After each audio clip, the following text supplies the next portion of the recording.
श्री गुरुभ्यो नमः। गुरुर्ब्रह्मा गुरुर्विष्णु गुरुर्देवो महेश्वरः। गुरुसाक्षात् परब्रह्म तस्मै श्री गुरवे नमः।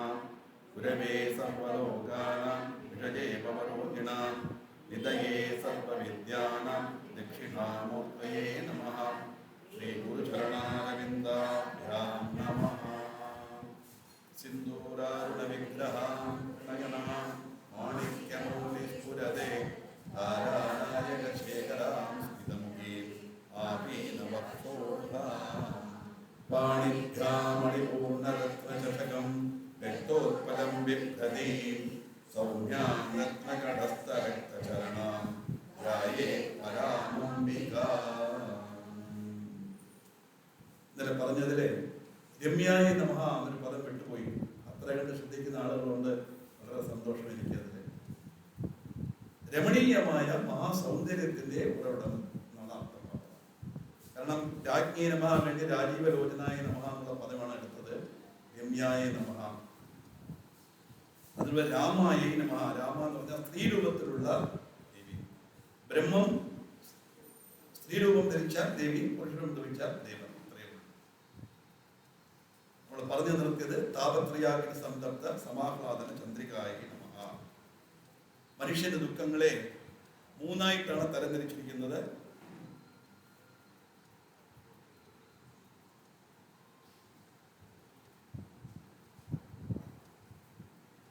ആധ്യാത്മികം, ആദിഭൗതികം, ആദിദൈവികം. ആധ്യാത്മികം എന്ന് പറഞ്ഞാൽ നമ്മുടെ കൂടെ ഉള്ളത് അസുഖം, മനസ്സിലുള്ള ദുഃഖങ്ങൾ. ഇന്നലെ ഞാൻ പറഞ്ഞ പോലെ മുട്ടുവേദന, നടുവേദന, ഇതെല്ലാം നമ്മൾ എത്ര കണ്ട് നമ്മൾ ശ്രമിച്ചാലും മാറ്റിവെക്കാൻ പറ്റില്ല. എവിടെ പോയാലും നമ്മുടെ കൂടെ വരും. അതുപോലെ മനസ്സിലുള്ള ദുഃഖം എല്ലാവർക്കും ഏതെങ്കിലും ഒരു രീതിയിൽ ഒരു പ്രയാസം കാണും. പ്രയാസമില്ലാത്ത മനുഷ്യരാരും ഉണ്ടാവാൻ വഴിയില്ല. അപ്പോഴത് മറന്ന് ചിരിക്കുക, സംസാരിക്കുക എന്നുള്ളതാണ് ഏറ്റവും വലിയ അനുഗ്രഹം. ശരിക്കും അതാണ് വേണ്ടത്.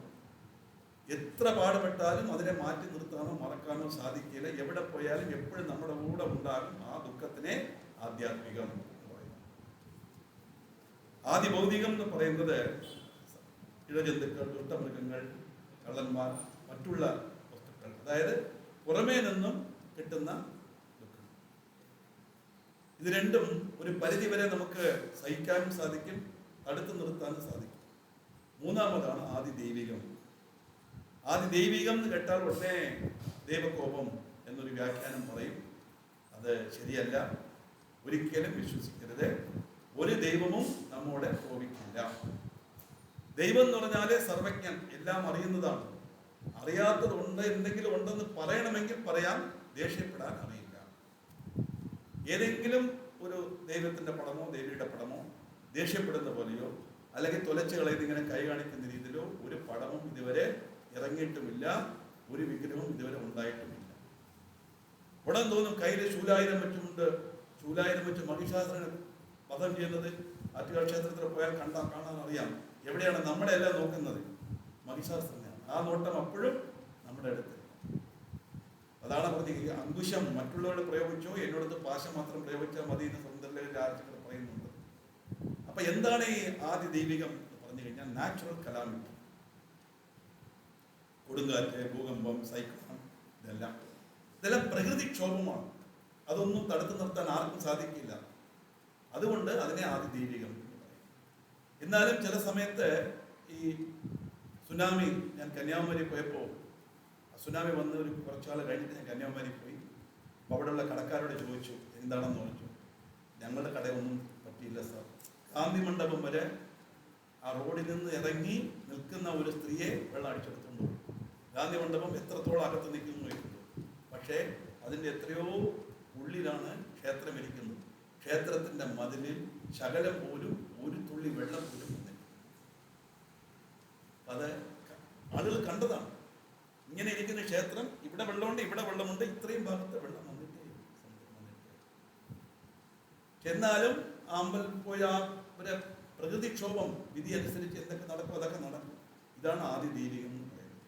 ഈ മൂന്ന് വിധമായ ദുഃഖത്തിൽ നിന്നും നമുക്ക് ശാന്തി കിട്ടാൻ വേണ്ടിയിട്ടാണ് ശാന്തി മന്ത്രം 3 പ്രാവശ്യം പറയുന്നത്. ഓം ശാന്തി ശാന്തി ശാന്തി.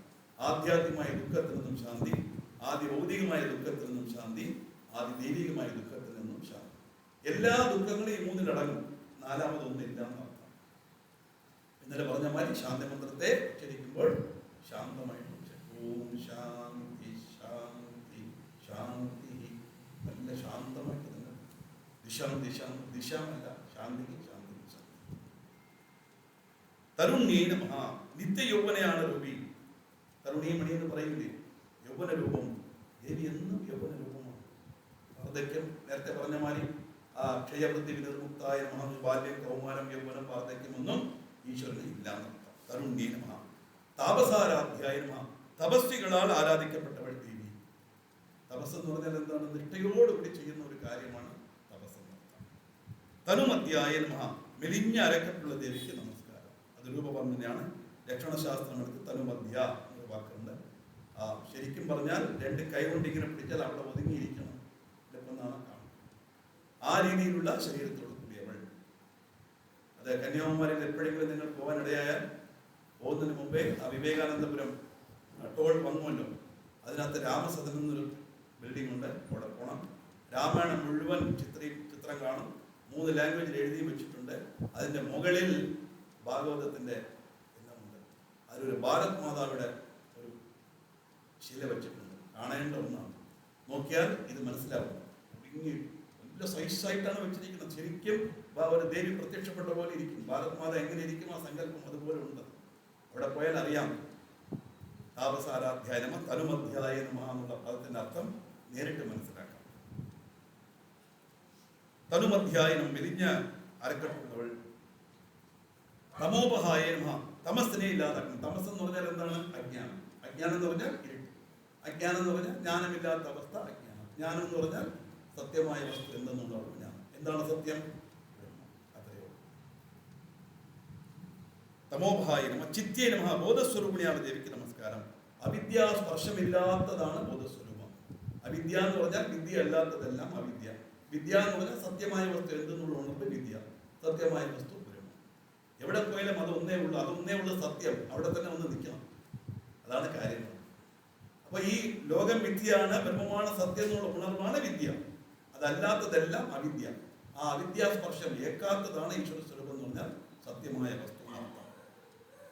ചിത്യേ നമഃ, തത്പദ ലക്ഷ്യാർത്ഥായ നമഃ. തത് എന്ന പദത്തിന്റെ ലക്ഷ്യാർത്ഥമായിരിക്കുന്നവൾ ദേവി. തത് ത്വം അസി, അതാണ് തത്വമസി വേദവാക്യം ശബരിമലയിൽ എഴുതി വെച്ചിരിക്കുന്നു. ആരെങ്കിലും ചോദിക്കുകയാണ് ബ്രഹ്മം എന്ന് പറഞ്ഞാൽ എന്താണ് ചോദിച്ചാൽ അതിനുള്ള ഉത്തരം തത്, അത്, ത്വം നീ, അസി ആകുന്നു. ആര് ചോദിക്കുന്നുവോ അവർ തന്നെയാണ്. ഞാൻ തന്നെയാണ് ബ്രഹ്മം എന്നുള്ള ഉണർത്തിക്കാനാണ് തത്വമസി. അഹം ബ്രഹ്മാസ്മി, ബ്രഹ്മൈവ സത്യം. ഇതെല്ലാം വേദവാക്യങ്ങളാണ്. ആ തത്വമസി എന്നതിൽ തത് എന്ന് പറയുന്ന സ്വരൂപമായിരിക്കുന്നവൾ ദേവി. അതാണ് ബ്രഹ്മം. ചിദേകര സ്വരൂപിണ്യേ നമഃ, ബോധത്തിന്റെ ഏകമാത്രമായ ദേവി. സത്ത്, ചിത്ത, ആനന്ദം, അതാണ് സച്ചിദാനന്ദം, അതാണ് ബ്രഹ്മസ്വരൂപം. കാരണം എന്താ? ആ ജീവപരം ഐക്യം കിട്ടിയാൽ കിട്ടുന്നതാണ് പരമാനന്ദം. പിന്നെ വേറെ ദുഃഖത്തിന് അവിടെ സ്ഥലമേ ഇല്ല. പരമാനന്ദം പ്രാപ്തി എന്നുള്ളത് മോക്ഷപ്രാപ്തിയാണ്. ആ സ്വരൂപമായിരിക്കുന്ന ബ്രഹ്മസ്വരൂപമായിരിക്കുന്നവൾ ദേവി എന്നർത്ഥം. സ്വാത്മാനന്ദ ലവീഭൂത ബ്രഹ്മാദ്യാനന്ദ സന്തതി നമഃ. യാതൊരു ദേവിയുടെ ആനന്ദത്തിന്റെ കണിക മാത്രമാണോ ബ്രഹ്മാവ് തുടങ്ങിയ ദേവന്മാരുടെ ആനന്ദം, ആ ദേവിയെ ഞാൻ നമസ്കരിക്കുന്നു. അപ്പൊ ബ്രഹ്മത്തിന്റെ ആനന്ദത്തിന്റെ ഒരു അംശമാണ് ബ്രഹ്മാവിന്റെ ആനന്ദം. മനുഷ്യാനന്ദത്തിന് എത്രയോ മടങ്ങാണ് ഇന്ദ്രന്റെ ആനന്ദം. ഇന്ദ്രന്റെ ആനന്ദത്തിന് എത്രയോ മടങ്ങാണ് ബ്രഹ്മാവിന്റെ ആനന്ദം. ബ്രഹ്മാവിന്റെ എത്രയോ മടങ്ങ് ആനന്ദമാണ് ദേവിയുടെ ആനന്ദം, പരമാനന്ദം. ദിവബ്രഹ്മ ഐക്യം, അതാണ് പരമാനന്ദം. ഏറ്റവും ഉന്നതമായ ആനന്ദം. അതിനപ്പുറം വേറെ ഒന്ന് ഇല്ല എന്നർത്ഥം. ഉപനിഷത്തിലൂടെ ഇന്ദ്രന്റെ മകൻ പോയി ചോദിക്കും ബ്രഹ്മം എന്ന് പറഞ്ഞാൽ എന്താണ്? ആദ്യം അദ്ദേഹം പറയും അന്നം ബ്രഹ്മം, അന്നം ബ്രഹ്മേ ദിവ്യജാനാത് എന്ന് പറഞ്ഞ് ഇയാൾ തപസ് ചെയ്യും. തപസ് ചെയ്യുമ്പോൾ അന്നമാണെങ്കിൽ ബ്രഹ്മം എന്ന് പറയാൻ പറ്റൂലല്ലോ. കാരണം കഴിച്ചാൽ വിശക്കുന്നു, വെച്ചിരുന്നാൽ ചീത്തയാകുന്നു, അല്ലേ? അപ്പം അതെങ്ങനെ ബ്രഹ്മമാവും? വീണ്ടും പോകും, വിജ്ഞാനമാണ് ബ്രഹ്മം എന്ന് പറയും. ഓരോന്നായിട്ട് പറഞ്ഞു വരും, ഇത് തൃപ്തി വരില്ല. അവസാനം പറയും ആനന്ദമാണ് ബ്രഹ്മം. ഇതെന്താ ആദ്യമേ പറഞ്ഞൂടെ? അത് പറയാൻ പാടില്ല. ആദ്യമേ പറഞ്ഞാൽ അത് ഇതൊന്നുമല്ല എന്ന് മനസ്സിലാക്കിയാലേ ഏതാണ് സത്യം എന്നുള്ളത് അറിയത്തുള്ളൂ.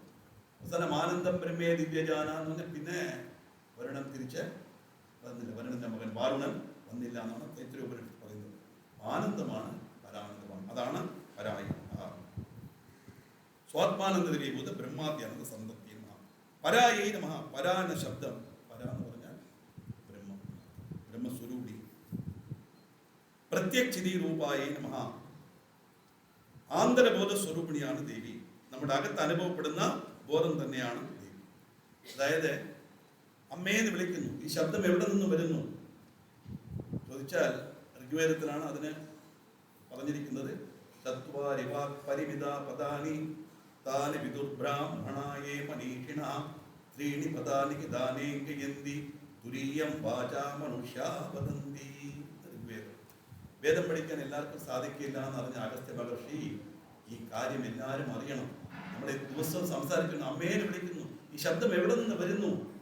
അതാണ് ഈ ഋഗ്വേദം പറഞ്ഞു തന്നത്. അതിനെ ലളിതമായ ഭാഷയിൽ മലയാള സംസ്കൃതത്തിൽ നമുക്ക് മനസ്സിലാകുന്ന രീതിയിൽ ലളിതാസഹസ്രനാമം വിളിച്ചാണ്. പരാ പ്രത്യക്ഷതി രൂപ പശ്യന്തി പരദേവത മധ്യമേ വൈകരി രൂപ ഭക്തമാനസ. അതായത് ഈ ശരീരം, അതിനുള്ള സൂക്ഷ്മ ശരീരം, ആ സൂക്ഷ്മനാനാടിയുടെ താഴെ മൂലാധാരത്തിന് താഴെ പരാ എന്നൊരു ശക്തിയുണ്ട്. അതാണ് പരാശക്തി എന്ന് പേര് വരാൻ കാരണം. പത്മമിടുമ്പോഴും ആ മുക്കോണത്തിന് നടുവിലൊരു ബിന്ദു വയ്ക്കും. അതാണ് പരാ. ഈ പരാ എന്നുള്ള ശബ്ദസ്വരൂപം വായുവിന്റെ സമ്പർക്കം കൊണ്ട് നാഭി വരെ വരുമ്പോൾ അതിന് പശ്യന്തി.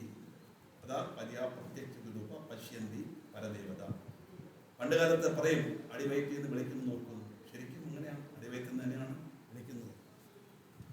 അപ്പോൾ ഈ മൂലാധാരത്തിന് താഴെയുള്ള ശബ്ദം, അവിടെ പരാ എന്നുള്ള ശബ്ദം വായു സമ്പർക്കം കൊണ്ട് നാഭി വരെ വരുമ്പോൾ പശ്യന്തി നാവും, നാഭിയിൽ നിന്ന് ഹൃദയം വരെ വരുമ്പോൾ അതിന് മധ്യമ എന്ന് പേര്. അപ്പോൾ പരാ, പശ്യന്തി, മധ്യമ, 3 മാറ്റം കഴിഞ്ഞു. ഇത് നമ്മൾ അറിയുന്നില്ല. 4ാമത് ഖണ്ഡം വരെ വന്ന് അക്ഷര രൂപത്തിൽ വെളിയിൽ വരുന്നതിന് വൈഖരി. അതാണ് തുരീയം വാച മനുഷ്യാപദം. ആ 4ാമത്തെ രൂപം മാത്രമേ നമ്മൾ അറിയുന്നുള്ളൂ. ശബ്ദം എവിടെ നിന്ന് വരുന്നു? ഉള്ളിൽ നിന്നാണ് വരുന്നത്. ഈശ്വരൻ തന്നെയാണ് അത് തരുന്നത്. പഴയ തമിഴ് സിനിമ തില്ലാന മോഹനാം പറഞ്ഞൊരു സിനിമയുണ്ട്. അത് കണ്ടവർക്ക് മനസ്സിലാവും. അതിലെ ഒരു നാദസ്വര വിദ്വാനോട് ചോദിക്കും, അവരുടെ ഒരു നാദസ്വരം പഠിച്ചിട്ട് വായിക്കാൻ പറയുമ്പോൾ അതേ നാദം. ഭയങ്കര അതിശയം. ഇവർ വിചാരിച്ചുകൊണ്ടിരിക്കുന്ന ഈ വലിയ വലിയ ആളുകൾ വായിക്കുന്ന നാദസ്വരം അതിലെന്തോ പ്രത്യേകതയുണ്ടെന്ന്. അദ്ദേഹം പറയും, വായിക്കുന്ന ആ വാദ്യത്തിലല്ല കാര്യം. നാഭികമലത്തിന് നമ്മൾ കൊടുക്കുന്ന കാറ്റും ഈശ്വരന്റെ അനുഗ്രഹവുമാണ് നാദമായി കൊടുക്കുന്നത്. അതാണ് നാദസ്വരത്തിൽ വരുന്നത്. അല്ലാതെ ആ കുഴലിന്റെ ഇതല്ല. അത് ഏതിന് വായിച്ചാലും ആ അനുഗ്രഹമുള്ളവന് അത് കിട്ടും. ഇത് മനസ്സിലാക്കാൻ വേണ്ടി പറഞ്ഞതേ ഉള്ളൂ. അതെങ്കിലും ഓർമ്മയിരിക്കട്ടെ. ഇനി ഓർമ്മിക്കണം, അമ്മയെന്ന് വിളിച്ച ശബ്ദം എവിടെ നിന്ന് വരുന്നു? നമ്മുടെ മൂലാധാരത്തിൽ നിന്ന്. മൂലം ഹൃദയം ഖണ്ഡം വഴിയാണ് പുറത്തു വരുന്നത്. നാഭി, ഹൃദയം, ഖണ്ഡം. പരാ, പശ്യന്തി, മധ്യമ 3 ഭാവമാറ്റം. വൈഖരി എന്നുള്ളത് 4ാമത്തെ മാറ്റം. ഈ വൈഖരി എന്നുള്ള ശബ്ദം മാത്രമേ നമ്മൾ അറിയുന്നുള്ളൂ. ബാക്കി 3 നമ്മൾ അറിയുന്നില്ല. ഇതെല്ലാം ദേവി തന്നെയാണ്, ദേവി സ്വരൂപം തന്നെയാണ്. അതാണ് പരാ പ്രത്യക്ഷ രൂപ ആത്മാനന്ദ സ്വരൂപിണി, നമ്മുടെ അകത്ത് അനുഭവപ്പെടുന്ന ബോധം. പശ്യന്തി എന്ന വാക്സ്വരൂപിണിയാണ് ദേവി. സർവവും തന്നിൽ കാണുന്നു എന്നർത്ഥം. പരദേവത. മധ്യമ, മധ്യമ എന്ന വാഗ്രൂപിണിയായ ദേവി. മാറ്റം വരുമ്പോൾ ആ ശബ്ദത്തിനുള്ള പേര്. വൈഖരി എന്ന വാഗ്രൂപമായ ദേവിക്ക് നമസ്കാരം. ഈ 4 ഈശ്വര സ്വരൂപത്തിന്റെ. അങ്ങനെയാണ് ശബ്ദം നമ്മളിൽ നിന്നും പുറത്തു വരുന്നത്. ഭക്തമാനസ ഹംസികായ നമഃ. ഭക്തന്മാരുടെ മാനസ സരസിലെ അരയന്നപ്പടയായ ദേവിക്ക് നമസ്കാരം. നമ്മുടെ മനസ്സിനെ ഒരു സരസായിട്ട് സങ്കല്പിച്ചാൽ അതിൽ അരയന്നപ്പട പോലെ നീന്തി കളിക്കുന്നത് ഈശ്വര സ്വരൂപം എന്ന് പറഞ്ഞാൽ മനസ്സിൽ നിറഞ്ഞിരിക്കുന്നത് ഈശ്വര സ്വരൂപം. ഭക്തമാനസ ഹംസികായ നമഃ. കാമേശ്വര പ്രാണനാട്യേ നമഃ. പരമേശ്വരന്റെ പ്രാണനാടിയായ ദേവിക്ക് നമസ്കാരം. പര്യായപദം അത്രയേ ഉള്ളൂ. കാരണം എന്താ? ഈശ്വരന്റെ ശക്തി ഇല്ലെങ്കിൽ ശിവനില്ല. ശിവന് ശക്തി ഉണ്ടെങ്കിലേ ശിവനുള്ളൂ. അതാണ് അതിന്റെ പ്രാണനാടി എന്ന് പറയാൻ. പ്രാണനില്ലെങ്കിൽ നമ്മൾ മുന്നിൽ അല്ലേ? കൃതജ്ഞായേ നമഃ. ജീവികളുടെ കർമ്മങ്ങളെല്ലാം അറിയുന്നവൾ. നമ്മൾ എന്ത് ചെയ്താലും ആരും അറിയാതെ രഹസ്യമായി ചെയ്യുന്നു എന്ന് വിചാരിക്കേണ്ട. 2 പേര് തീർച്ചയായിട്ടും അറിഞ്ഞിരിക്കും. ഒന്ന് മനസാക്ഷി, ഇന്നൊന്ന് ഈശ്വരൻ. അതുകൊണ്ടാണ് പറഞ്ഞത്, നല്ലവർക്കെല്ലാം സാക്ഷികൾ 2, ഒന്നൊരു മനസാക്ഷി, ഒന്ന് ദൈവത്തിന് സാക്ഷിയമാണ് തമിഴ് പാട്ട്. പണ്ട് കാലത്ത് പാട്ടിലൊക്കെ നല്ല തത്വങ്ങൾ കാണും. ഇപ്പൊ എന്ത് അക്ഷരമേ അറിയാത്ത പോലെയാണ് പാട്ടുകളിരിക്കുന്നത്. പിള്ളേർക്ക് ഇഷ്ടമായിരിക്കാം, പക്ഷെ അന്നത്തത് അങ്ങനെയല്ല. ശരിയാണല്ലോ, ആലോചിച്ചു. മനസാക്ഷിയും ദൈവത്തിനെ മറച്ച് ഒന്നും നമുക്ക് ചെയ്യാൻ സാധിക്കില്ല. അതുകൊണ്ട് കൃതജ്ഞാനം. എല്ലാ കർമ്മങ്ങളും ആർക്കും സാക്ഷിയായിരിക്കുന്നവൾ ദേവി. കാമപൂജിതായേ നമഃ. ശ്രീവിദ്യോപാസകനാ കാമദേവനാൽ പൂജിക്കപ്പെട്ടവർ. ദുർവാസാവ്, അഗസ്ത്യ മഹർഷി, ഓരോരുത്തരും ഇങ്ങനെ ദേവി ഉപാസകന്മാരുണ്ട്. കാമദേവനാൽ പൂജിക്കപ്പെട്ടു. എന്തുകൊണ്ട് കാമദേവൻ പൂജിക്കുന്നു? ഇന്നലെ നമ്മൾ നോക്കി. അരണേത്രാഗ്നി സംതപ്ത കാമസഞ്ജീവന ഔഷധ്യ നമഃ എന്ന പദത്തില് അല്ലെ, പരമേശ്വരന്റെ നെറ്റിക്കൺ കൊണ്ട് ഇരിക്കപ്പെട്ട കാമദേവന് വീണ്ടും സഞ്ജീവന ഔഷധിയായി പുനർജന്മം കൊടുത്തത് ദേവിയാണ്. കാമദേവനാൽ പൂജിക്കപ്പെട്ടവൾ. ശൃംഗാരരസ സമ്പൂർണ്ണായ നമഃ. ശൃംഗാരരസം നിറഞ്ഞ ദേവിക്ക് നമസ്കാരം. ദേവിയുടെ വിവിധ രൂപങ്ങളിൽ ലളിതാദേവി ശൃംഗാരരസ പ്രധാനിയാണ്. പൂർണ്ണഗിരി പീഠമാണ് ദേവത എന്നും അർത്ഥമുണ്ട്. ജയായി നമഃ. വിജയത്തിന്റെ ഉറവിടം. എല്ലാ കാര്യങ്ങളും വിജയം, നമുക്ക് സക്സസ്, അതാണ് നമ്മൾ ഉദ്ദേശിക്കുന്നത്. അതിന്റെ ഉറവിടമായിരിക്കുന്നവൾ ദേവി എന്ന് പറഞ്ഞാൽ ഈശ്വരാരാധന കൊണ്ട്, ദേവി പ്രാർത്ഥന കൊണ്ട് നമുക്ക് എല്ലാം വിജയവും കിട്ടുന്ന നൽകുന്നവൾ ദേവി. ജാലന്തരസ്ഥിതായ നമഃ. ജാലന്തരത്തിൽ സ്ഥിതി ചെയ്യുന്ന ദേവി നമസ്കാരം. ജാലന്തരം എന്ന് പറഞ്ഞാൽ ദേവിക്ക് വിഷ്ണുമുഖി എന്നും പേരുണ്ട്. ഓഢ്യാണപീഠ നിലയായ നമഃ. ഓഢ്യാണപീഠത്തിൽ സ്ഥിതി ചെയ്യുന്നവൾ. പ്രളയാന്ത്യത്തിൽ ബ്രഹ്മത്തിൽ നിന്നും ജീവികളും അവയുടെ കർമ്മങ്ങളും രൂപം കൊള്ളുന്നത് തുടങ്ങി പൂർണ്ണരൂപം കൈക്കൊള്ളുന്നത് വരെയുള്ള 4 അവസ്ഥകളുണ്ട്. അതിലാണ് ഈ ഓഢ്യാണപീഠ നിലയായ നമഃ. എല്ലാ സൃഷ്ടി, സ്ഥിതി, സംഹാരം, തിരോധാനം നീങ്ങി അനുഗ്രഹം നടക്കാൻ പോകുന്നേ ഉള്ളൂ. അവിടെ ആക്ടിവിറ്റിയേ ഇല്ല. ആ ഇനാക്റ്റീവ് സ്റ്റേജിലും ആക്റ്റീവായിരിക്കുന്ന ഒരു ശക്തി ഉണ്ട്. എങ്കിലും അതിൽ നിന്നും അടുത്ത് തുടങ്ങാൻ പറ്റുള്ളൂ. അതും ഇനാക്റ്റീവായി പോയാൽ പിന്നെ അടുത്ത സൃഷ്ടിക്ക് താല്പര്യമില്ല, ചാൻസ് ഇല്ല. അതുകൊണ്ട് ഓഢ്യാണപീഠ നിലയായ നമഃ. ബിന്ദുമണ്ഡല വാസിന്യേ നമഃ. ബിന്ദുമണ്ഡലത്തിൽ വസിക്കുന്നവൾ. അതാണ് ശ്രീചക്രത്തിന് നടുവിലുള്ള ബിന്ദു, അതിൽ വസിക്കുന്നവൾ. മഹായാഗ ക്രമാരാധ്യായ നമഃ. രഹസ്യമായ യാഗക്രമം കൊണ്ട് ആരാധിക്കപ്പെട്ടവൾ. രഹസ്യമായ യാഗക്രമം എന്ന് പറഞ്ഞാൽ യാതൊരുവൻ മനസ്സിനെ ഏകോപമാക്കി ഈശ്വര സ്വരൂപത്തെ ധ്യാനിച്ച് മനസ്സിൽ കൊണ്ടുവരുന്നു, അവന് മാത്രമേ പൂർണ്ണമായ സ്വരൂപത്തെ ധ്യാനിച്ചു കൊണ്ടുവരാൻ സാധിക്കുകയുള്ളൂ. അത് അവന് മനസ്സിലാക്കാനേ എടുത്ത് കാണിക്കാൻ സാധിക്കുകയില്ല. ആർക്കെടുത്ത് കാണിക്കാൻ സാധിക്കില്ല. ദൈവസ്വരൂപത്തിനെ അവന് മാത്രം മനസ്സിലാക്കാൻ സാധിക്കുകയുള്ളൂ. അതുകൊണ്ട് മഹായാഗ ക്രമാരാധ്യായ നമഃ. കുണ്ടലശക്തി സഹസ്രാരത്തിൽ എത്തുന്നതിനാണ് മഹായാഗം എന്ന് പറയുന്നത്. അത് ആത്മീയ അനുസന്ധാനം ചെയ്യുന്ന വ്യക്തികൾക്ക് അതുണ്ടാകും. രഹസ്തർപ്പണ തർപ്പിതായ നമഃ. നമ്മുടെ ഉള്ളിൽ എപ്പോഴും പ്രകാശിച്ചുകൊണ്ടിരിക്കുന്ന ബോധാഗ്നിയിൽ ഭൂമി മുതലായ ശിവൻ വരെയുള്ള തത്വങ്ങളെ ഹോമിക്കുന്നതാണ് തർപ്പണത്തിന്റെ പ്രക്രിയ. പറഞ്ഞു കഴിഞ്ഞാൽ എന്താണ്? നമ്മൾ എല്ലാ കാര്യങ്ങളിലും എല്ലാം ഈശ്വരാർപ്പണമാണ് നമ്മൾ ചെയ്യുന്നത്. അതുകൊണ്ട് അവസാനം കായനവാച മനസ്സേന്ദ്രിയ ബുദ്ധ്യാത്മക സ്വഭാവം കരോമി യദ്യത് സകലം പരസ്മൈ നാരായണായ സമർപ്പയാമി. കാരണം എനിക്കൊന്നും വേണ്ട, എല്ലാം ഭഗവാൻ അർപ്പിക്കുകയാണ്. കർമ്മങ്ങളെല്ലാം ചെയ്ത് ഭഗവാൻ അർപ്പിച്ചു കഴിഞ്ഞാൽ അതിന്റെ ഫലം നമുക്ക് എന്ത് വേണമോ അത് നമുക്ക് കിട്ടിക്കൊള്ളും. അങ്ങനെ രഹസ്യമായി തർപ്പണം ചെയ്യുന്നത്. സത്യപ്രസാദിന്യ നമഃ. വേഗത്തിൽ പ്രസന്നയാവുന്നവൾ ദേവി. ക്ഷിപ്രപ്രസാദിനി. ശൗന്ദര്യ ഭവാനി ത്വം ദാസേ മനിവിതൃദൃഷ്ടിം സകരുണ ഇതിസ്തോതും വാഞ്ചൻ കഥയതി ഭവാനി ത്വമിതിയ. അമ്മേ, നിങ്ങളുടെ ദാസൻ കരുണാമയമായ ദൃഷ്ടി എന്നിൽ പതിക്കണമേ എന്ന് പറയണം എന്ന് ഉദ്ദേശിച്ച് നേരെ വന്നു. ആട്ടോയിൽ ഇറങ്ങി ദേവിയുടെ മുമ്പിൽ വന്ന് അമ്മേന്ന് വിളിക്കും മുമ്പേ അനുഗ്രഹം കിട്ടി. മുഴുവൻ പറയാൻ പോലും സമ്മതിക്കില്ല. എങ്ങനെ? ഇന്ദ്രാദി ദേവന്മാരെല്ലാം നമസ്കരിക്കാൻ ആ പാദത്തിനെ നമ്മുടെ ശിരസിൽ വെച്ച് അനുഗ്രഹിക്കുന്നവൾ. അതാണ് ആ ശ്ലോകത്തിൽ പറയുന്നത്. ഭവാനി ത്വംദാസേ ശ്ലോകത്തിൽ ക്ഷിപ്രപ്രസാദിനി എന്നർത്ഥം. സത്യപ്രസാദിനി. വിശ്വസാക്ഷിണി നമഃ. പ്രപഞ്ച സാക്ഷിയായ ദേവിക്ക് നമസ്കാരം. ആത്മസ്വരൂപത്തിൽ സാക്ഷിയാണ് ദേവി. അന്ധകരണത്തിൽ വസിക്കുന്നതും ദേവി തന്നെയാണ്. അതിന്റെ പ്രതിഫലനമാണ് ഈ പ്രപഞ്ചം. വിശ്വം ദർപ്പണ ദൃശ്യമാണ് നഗരീയ തുല്യ വിജാന്തർഗതം എന്ന ദക്ഷിണാമൂർത്ത സ്തോത്രത്തിലെ ആദ്യത്തെ ശ്ലോകം. സാക്ഷി വർജിതായ നമഃ. എല്ലാത്തിനും സാക്ഷി ദേവിയാണ്. ദേവിക്ക് എന്ന് പറഞ്ഞൊരു സാക്ഷി ഇല്ല. കാരണം ദേവിക്ക് എന്നൊരു സാക്ഷി ഉണ്ടെങ്കിൽ എപ്പോഴും സാക്ഷിക്കാണല്ലോ വില. ഞാൻ പറഞ്ഞ മാതിരി XY അടിച്ചു എന്ന് പറഞ്ഞ് സാക്ഷി പറഞ്ഞാൽ അത് ബോധ്യപ്പെട്ടാൽ അടിച്ചു എന്ന് വിധിയാവും. ഉടനെ X കൊണ്ട് കേസ് കൊടുക്കും. Y ആണ് എന്നെ അടിച്ചത്, ഞാനല്ല അയാളെ അടിച്ചത്. അവിടെ Y അടിച്ചെന്ന് എടുത്തുമ്പോൾ സാക്ഷി പറയും. ഇപ്പം എന്താവും? കീഴ്ക്കോടതി വിധി തള്ളിക്കളയും. സുപ്രീം കോടതി വിധി Y അടിച്ചെന്ന് Y ശിക്ഷിക്കും. കാരണം എന്താ? സാക്ഷിക്കാണ് അവിടെ വില. അപ്പൊ ദേവിക്ക് പകരം ദേവിക്ക് സാക്ഷിയായിട്ടൊന്നുണ്ടെന്ന് പറഞ്ഞാൽ രണ്ടെന്നായി പോകും. സാക്ഷിയായിട്ടൊന്നുമില്ല.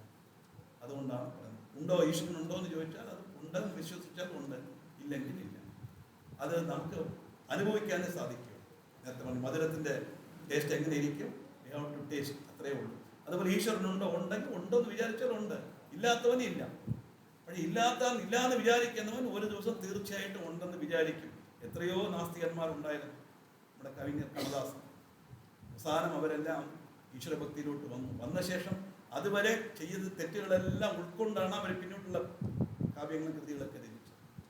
കാരണം എല്ലാത്തിൻ്റെ ഉള്ളിലിരിക്കുന്ന ആ ഒരേ ചൈതന്യമല്ലേ, അത് പുറത്തു വരാതിരിക്കുമോ? ഇന്നല്ലെങ്കിൽ നാളെ അത് വരും. വിശ്വസാക്ഷി നമ സാക്ഷ്യവർത്തി നമ ഷഡംഗ ദേവതായുക്തായ നമ. 6 അംഗങ്ങളുള്ള ദേവതമാരോട് കൂടിയ ദേവിക്ക് നമസ്കാരം. ഹൃദയം, ശിരസ്, ശിഖ, നേത്രം, കവചം, വസ്ത്രം. ഇതാണ് 6 അംഗങ്ങൾ. അതാണ് നമ്മൾ അംഗന്യാസ കരന്യാസം ചെയ്യുമ്പോൾ ശിരസിയെ സ്വാഹ, ശിഖായ വിഷട്, അസ്ത്രായ വിട്, ദിഗ്ബന്ധ എന്നൊക്കെ പറഞ്ഞ് ന്യാസം ചെയ്യുന്നില്ലേ, അതിൽ വരുന്നതാണ്. കാരണം ഏതൊരു മന്ത്രം ജപിക്കും, ശ്രീരുദ്രൻ ജപിക്കുകയാണെങ്കിൽ രുദ്രനെ തന്നെ നമ്മളിൽ ആവാഹിച്ചിട്ടാണ് ശ്രീരുദ്രൻ ജപിക്കുന്നത്. ശരിക്കും ലളിതാ സഹസ്രനാമം അങ്ങനെയാണ് ന്യായമായിട്ട് ചെയ്യേണ്ടത്. നമുക്ക് അങ്ങനെ ആ ഒരു ന്യാസമെല്ലാം ചെയ്താനുള്ള ഒരു ഇതില്ല. കാരണം അതിനുള്ള വിധികൾ ഒരുപാടുണ്ട്. ന്യാസം ചെയ്ത് കഴിഞ്ഞാൽ അവിടെ നിന്ന് അനങ്ങാൻ പാടില്ല. നമുക്ക് പറ്റുമോ? ഞാൻ കൂടെ കുറച്ച് കഴിഞ്ഞാൽ കാലെടുത്ത് തിരിച്ചു വയ്ക്കും. അനങ്ങാൻ പാടില്ല, അങ്ങനെ ഇരിക്കണം. അതാണ് കണക്ക്. അതൊക്കെ കൊണ്ടാണ് ആൾക്കാർ പിന്നെ അതെല്ലാം മാറ്റി നിർത്തുന്നത്. ശ്രീരുദ്രത്തിൽ അത് ചെയ്യുന്നുണ്ട്, മഹാന്യാസമൊക്കെ ചെയ്യുന്നുണ്ട്. എന്നാലും ഈ അംഗന്യാസം കരന്യാസം ഒவ்வொரு അംഗത്തിനും ഓരോ ദേവതയെ പ്രതിഷ്ഠിക്കും.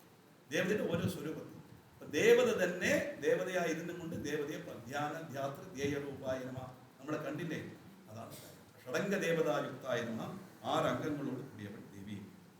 സർവജ്ഞത്വം, തൃപ്തി, ജ്ഞാനം, സ്വാതന്ത്ര്യം, പൂർണ്ണശക്തി, അനന്തത്വം, ഈ 6 ഗുണങ്ങളും ഈശ്വരനുണ്ട്. അതുകൊണ്ടും ഷഡംഗ ദേവതായുക്ത. സർവജ്ഞത്വം, എല്ലാം അറിയുന്നവൻ, അറിയാത്തതൊന്നുമില്ല. തൃപ്തി, ഒരു അതൃപ്തിയുമില്ല. അതുകൊണ്ട് നമ്മൾ കൊടുത്തത് കുറഞ്ഞു പോയോന്നൊന്നും നമ്മൾ വിചാരിക്കും. ഇന്നലെ ഞാൻ പറഞ്ഞ മാതിരി എന്ത് കൊണ്ടുവരുന്നൊന്നും അവിടെ നോക്കൂല. നോക്കുകയാണെങ്കിൽ അവിടെ വെച്ച് തന്നെ റിജക്ട് ചെയ്ത് പറയണം, അല്ലേ? പറയുന്നില്ലല്ലോ.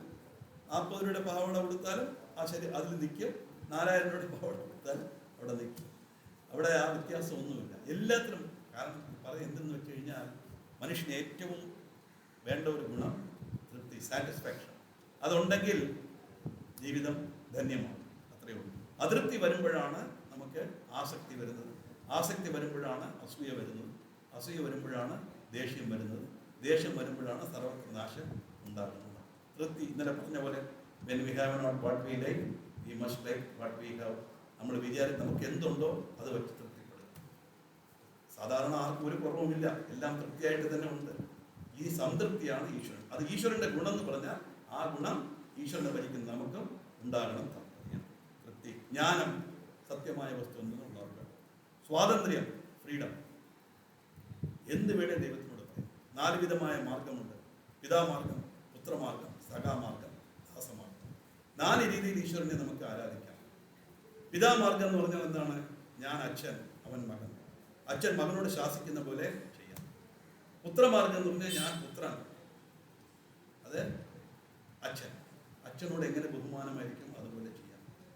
ദാസമാർഗം എന്ന് പറഞ്ഞാൽ അവൻ യജമാനൻ, ഞാൻ ദാസൻ, അതുകൊണ്ട് അടിമയെ പോലെ. സഖാമാർഗം എന്ന് പറഞ്ഞാൽ ഫ്രണ്ട്, അവിടെ റെസ്ട്രിക്ഷനേ ഇല്ല. അതുകൊണ്ടാണ് എല്ലാം എന്ത് വിചാരിച്ചുകൊണ്ടിരിക്കുന്നത്, നീ ദേഷ്യപ്പെടുത്തി ഒന്നും പറയില്ല, തിരിച്ചൊന്നും പറയില്ല, പേടിക്കുകയില്ല. ദാസമാർഗം എന്ന് പറഞ്ഞത് വളരെ ഇൻറ്റിമസി. അതാണ് എപ്പോഴും അങ്ങനെയാണല്ലോ നമ്മുടെ ജീവിതത്തിൽ. അച്ഛനോടോ അമ്മയോടോ ഭാര്യയോടോ ഭർത്താവ് ഭാര്യയോടോ ഭർത്താവ് ഭാര്യയോടോ പറയുന്നതിനേക്കാളും കൂടുതലൊരടുപ്പം ഒറ്റമിത്രമായിരിക്കണം, അല്ലേ? ഒറ്റമിത്രമായിരിക്കണം, ഒറ്റ കൊടുക്കണം മിത്രമായിരിക്കരുത്. ഉറ്റമിത്രമായിരുന്നാൽ തീർച്ചയായിട്ടും അവിടെയാണ് നമുക്ക് എല്ലാം ഇതും കിട്ടുന്നത്. സഖാമാർഗം, 4 രീതിയിലുള്ള മാർഗമുണ്ട്. സ്വാതന്ത്ര്യം, എന്തും നമുക്ക് പറയാനുള്ള സ്വാതന്ത്ര്യമുണ്ട്. ഇവിടെ എന്തൊക്കെ സംസാരിക്കാമെന്ന് ഒരിടത്തും പറഞ്ഞിട്ടുണ്ട്. ഇവിടെ എന്ത് ഘട്ടങ്ങളുണ്ടെങ്കിലും ഈശ്വരനോട് പറയാം. അത് ദൈവത്തിൻ്റെ ഗുണമാണ്, സ്വാതന്ത്ര്യം. പൂർണ്ണശക്തി, എല്ലാം നടത്താനുള്ള അനന്തത്വം, ആദ്യ അന്തവുമില്ലാതെ എന്നും ഇരിക്കുന്ന അനന്തം. ഈ 6 അംഗങ്ങളോട് കൂടിയ ഇതാണ് ഈശ്വര സ്വരൂപം. അതുകൊണ്ട് ദേവി ഷഡംഗ ദേവതായുക്തായ നമഃ, ഷാഡ്ഗുണ്യ പരിപൂരിതായ നമഃ. 6 ഗുണങ്ങളും നിറഞ്ഞവൾ ദേവി. എന്തെല്ലാമാണ് 6 ഗുണങ്ങൾ? സമ്പത്ത്, ധർമ്മം, യശസ്, ശ്രീ, ജ്ഞാനം, വൈരാഗ്യം.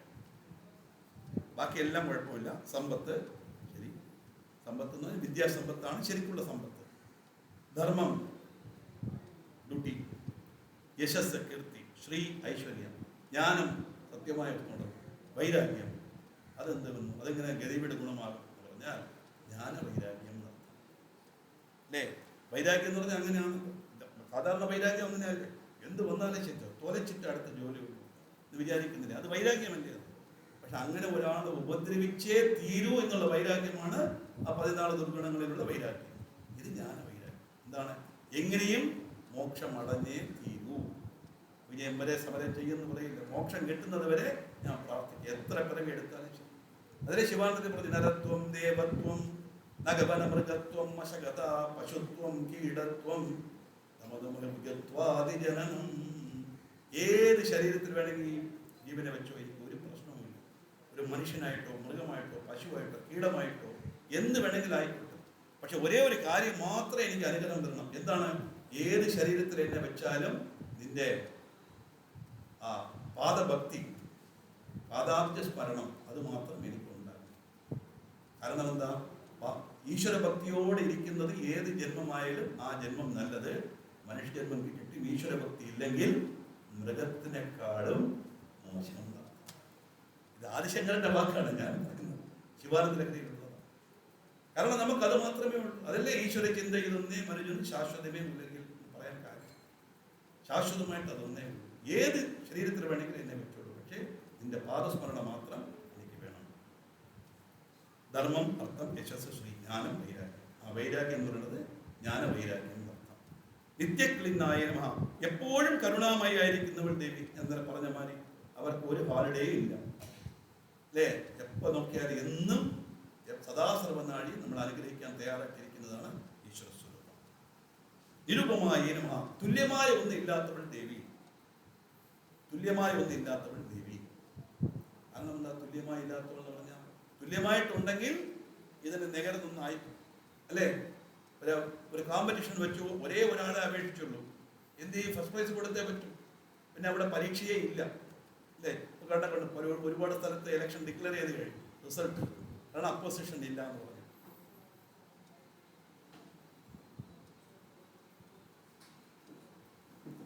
വഴി ആൾ വരുവാണ്.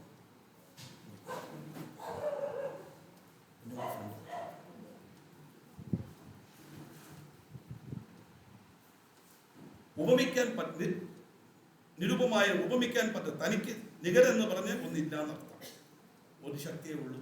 രണ്ടെന്ന് വന്നാൽ അവിടെ ദ്വൈതഭാവം വരും. ഇവിടെ അദ്വൈതമാണ് നമ്മുടെ ഹിന്ദുമതത്തിന്റെ സിദ്ധാന്തം. നിരുപമായ, ഉപമിക്കാൻ പറ്റാത്തത്. നിർവാണ സുഖദായിനി നമഃ. വാക്ക് കേൾക്കുമ്പോൾ എന്തിനോ പോലെ തോന്നും. നിർവാണം എന്ന വാക്കിന് മോക്ഷം എന്നർത്ഥമുണ്ട്. ജൈനമതത്തിൽ നിർവാണം അടഞ്ഞു എന്നേ പറയുള്ളൂ. അപ്പോൾ എന്തുകൊണ്ട് ഈ വാക്ക് ഇവിടെ വെച്ചു? അതാണ് നോക്കേണ്ടത്. എന്താണ് നിർവാണം? നിർവാണം എന്ന് പറഞ്ഞാൽ എന്താ? ഒന്നുമില്ലാത്ത അവസ്ഥ, അതല്ലേ നിർവാണം. എന്താണ് ഇവിടെ ഒന്നുമില്ലാത്ത അവസ്ഥ?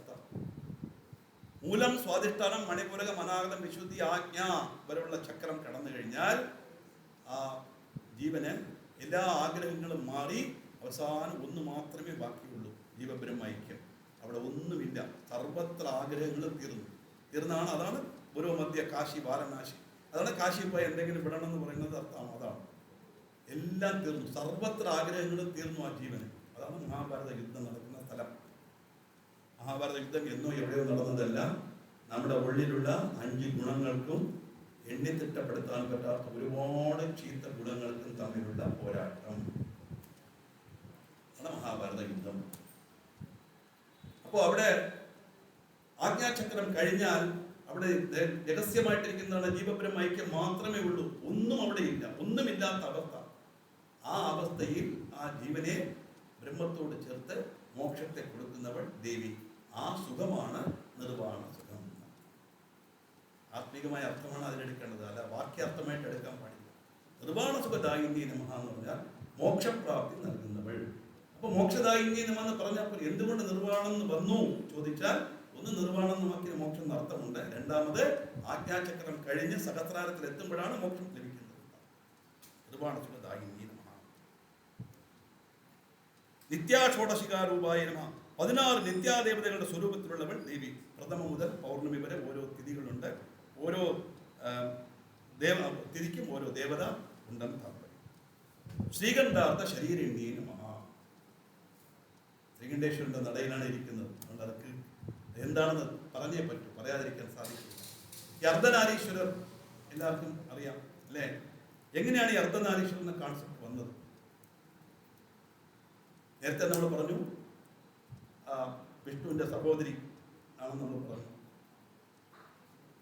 പാർവതി ദേവി മഹാവിഷ്ണുവിനോട് പോയി ചോദിച്ചു, ലക്ഷ്മിക്ക് നിങ്ങൾ വക്ഷസ്ഥലത്ത് സ്ഥലം കൊടുത്തു അല്ലേ, എനിക്ക് ഭഗവാന്റെ പകുതി ശരീരം വേണം. മഹാവിഷ്ണു പറയുന്നു, ചില്ലറ ആഗ്രഹമാണെങ്കിൽ കൊള്ളാം, ഇത് ആഗ്രഹം അത്യാഗ്രഹമല്ലേ, ഇത് ഈശ്വരന്റെ പകുതി ശരീരമോ? സാധിക്കില്ല, നിരുത്സാഹപ്പെടുത്തുക, ഒരേ നിർബന്ധം. അതാണ് വൈരാഗ്യം. എന്ത് വന്നാലും ശരി, എനിക്കറിയാം പകുതി ശരീരം നേടാനുള്ള കഴിവ് എനിക്ക് നൽകാനുള്ള ശക്തി നിങ്ങൾക്കുണ്ട്, ആ മന്ത്രം നിങ്ങൾക്കറിയാം, അത് പറഞ്ഞു തന്നേ പറ്റും. വളരെ ക്ലേശം സഹിക്കേണ്ടി വരും. രണ്ടാമതും പറയുന്നു, എന്നാലും സാരമില്ല. എന്തെല്ലാമോ പറഞ്ഞു നോക്കി ഒരു നിവൃത്തിയില്ലാതെ വന്നപ്പോൾ അദ്ദേഹം 108 നാമം പരമേശ്വരന്റെ പറഞ്ഞു കൊടുത്തു. അതാണ് ശിവോ മഹേശ്വര ശംഭു പിനാകീശ ശിശേഖര വാമദേവോ വിരൂപാക്ഷ കവർത്തി നീലലോഹിത 108 നാമം. അതാണ് എല്ലാ ശിവക്ഷേത്രത്തിനും എഴുതി വെച്ചത്. ശിവായ നമഃ, മഹേശ്വരായ നമഃ, ശംഭവേ നമഃ. എല്ലാവരും വായിക്കുന്നല്ലോ. താല്പര്യം അതാണ്. ഈ മന്ത്രത്തെ ഒരു വർഷം, ആരുടെ ഒരു വർഷം? ദേവിയുടെ ഒരു വർഷം. ദേവിയുടെ ഒരു വർഷം എന്ന് പറഞ്ഞാൽ നമ്മുടെ 360 വർഷം. 360 മനുഷ്യവർഷമാണ് ഒരു ദേവവർഷം.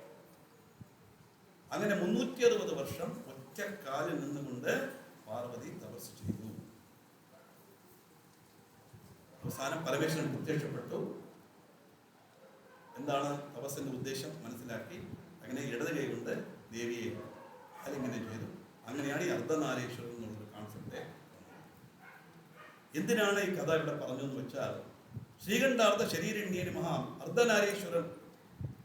അപ്പൊ ഈ അർദ്ധനാരീശ്വരൻ എന്നുള്ള ആ സ്റ്റാറ്റസ് ദേവിക്ക് കിട്ടിയത് കാരണം ശിവാഷ്ടോത്തരം. അപ്പൊ എന്താ, ലോകത്തിൽ ഏറ്റവും ബുദ്ധിമുട്ടായ ഒരു കാര്യമാണെന്ന് മഹാവിഷ്ണു പറഞ്ഞിട്ട് പോലും അത് നേടാൻ കഴിഞ്ഞത് ഈ ശിവാഷ്ടോത്തരത്തിന്റെ താല്പര്യം കൊണ്ടാണ്. അത്ര കണ്ട് പവർഫുള്ളാണ് ആ 108 നാമം പറഞ്ഞാൽ. അത് ജപിച്ചാൽ അസാധ്യമായിട്ട് ഒന്നും തന്നെ ഇല്ല.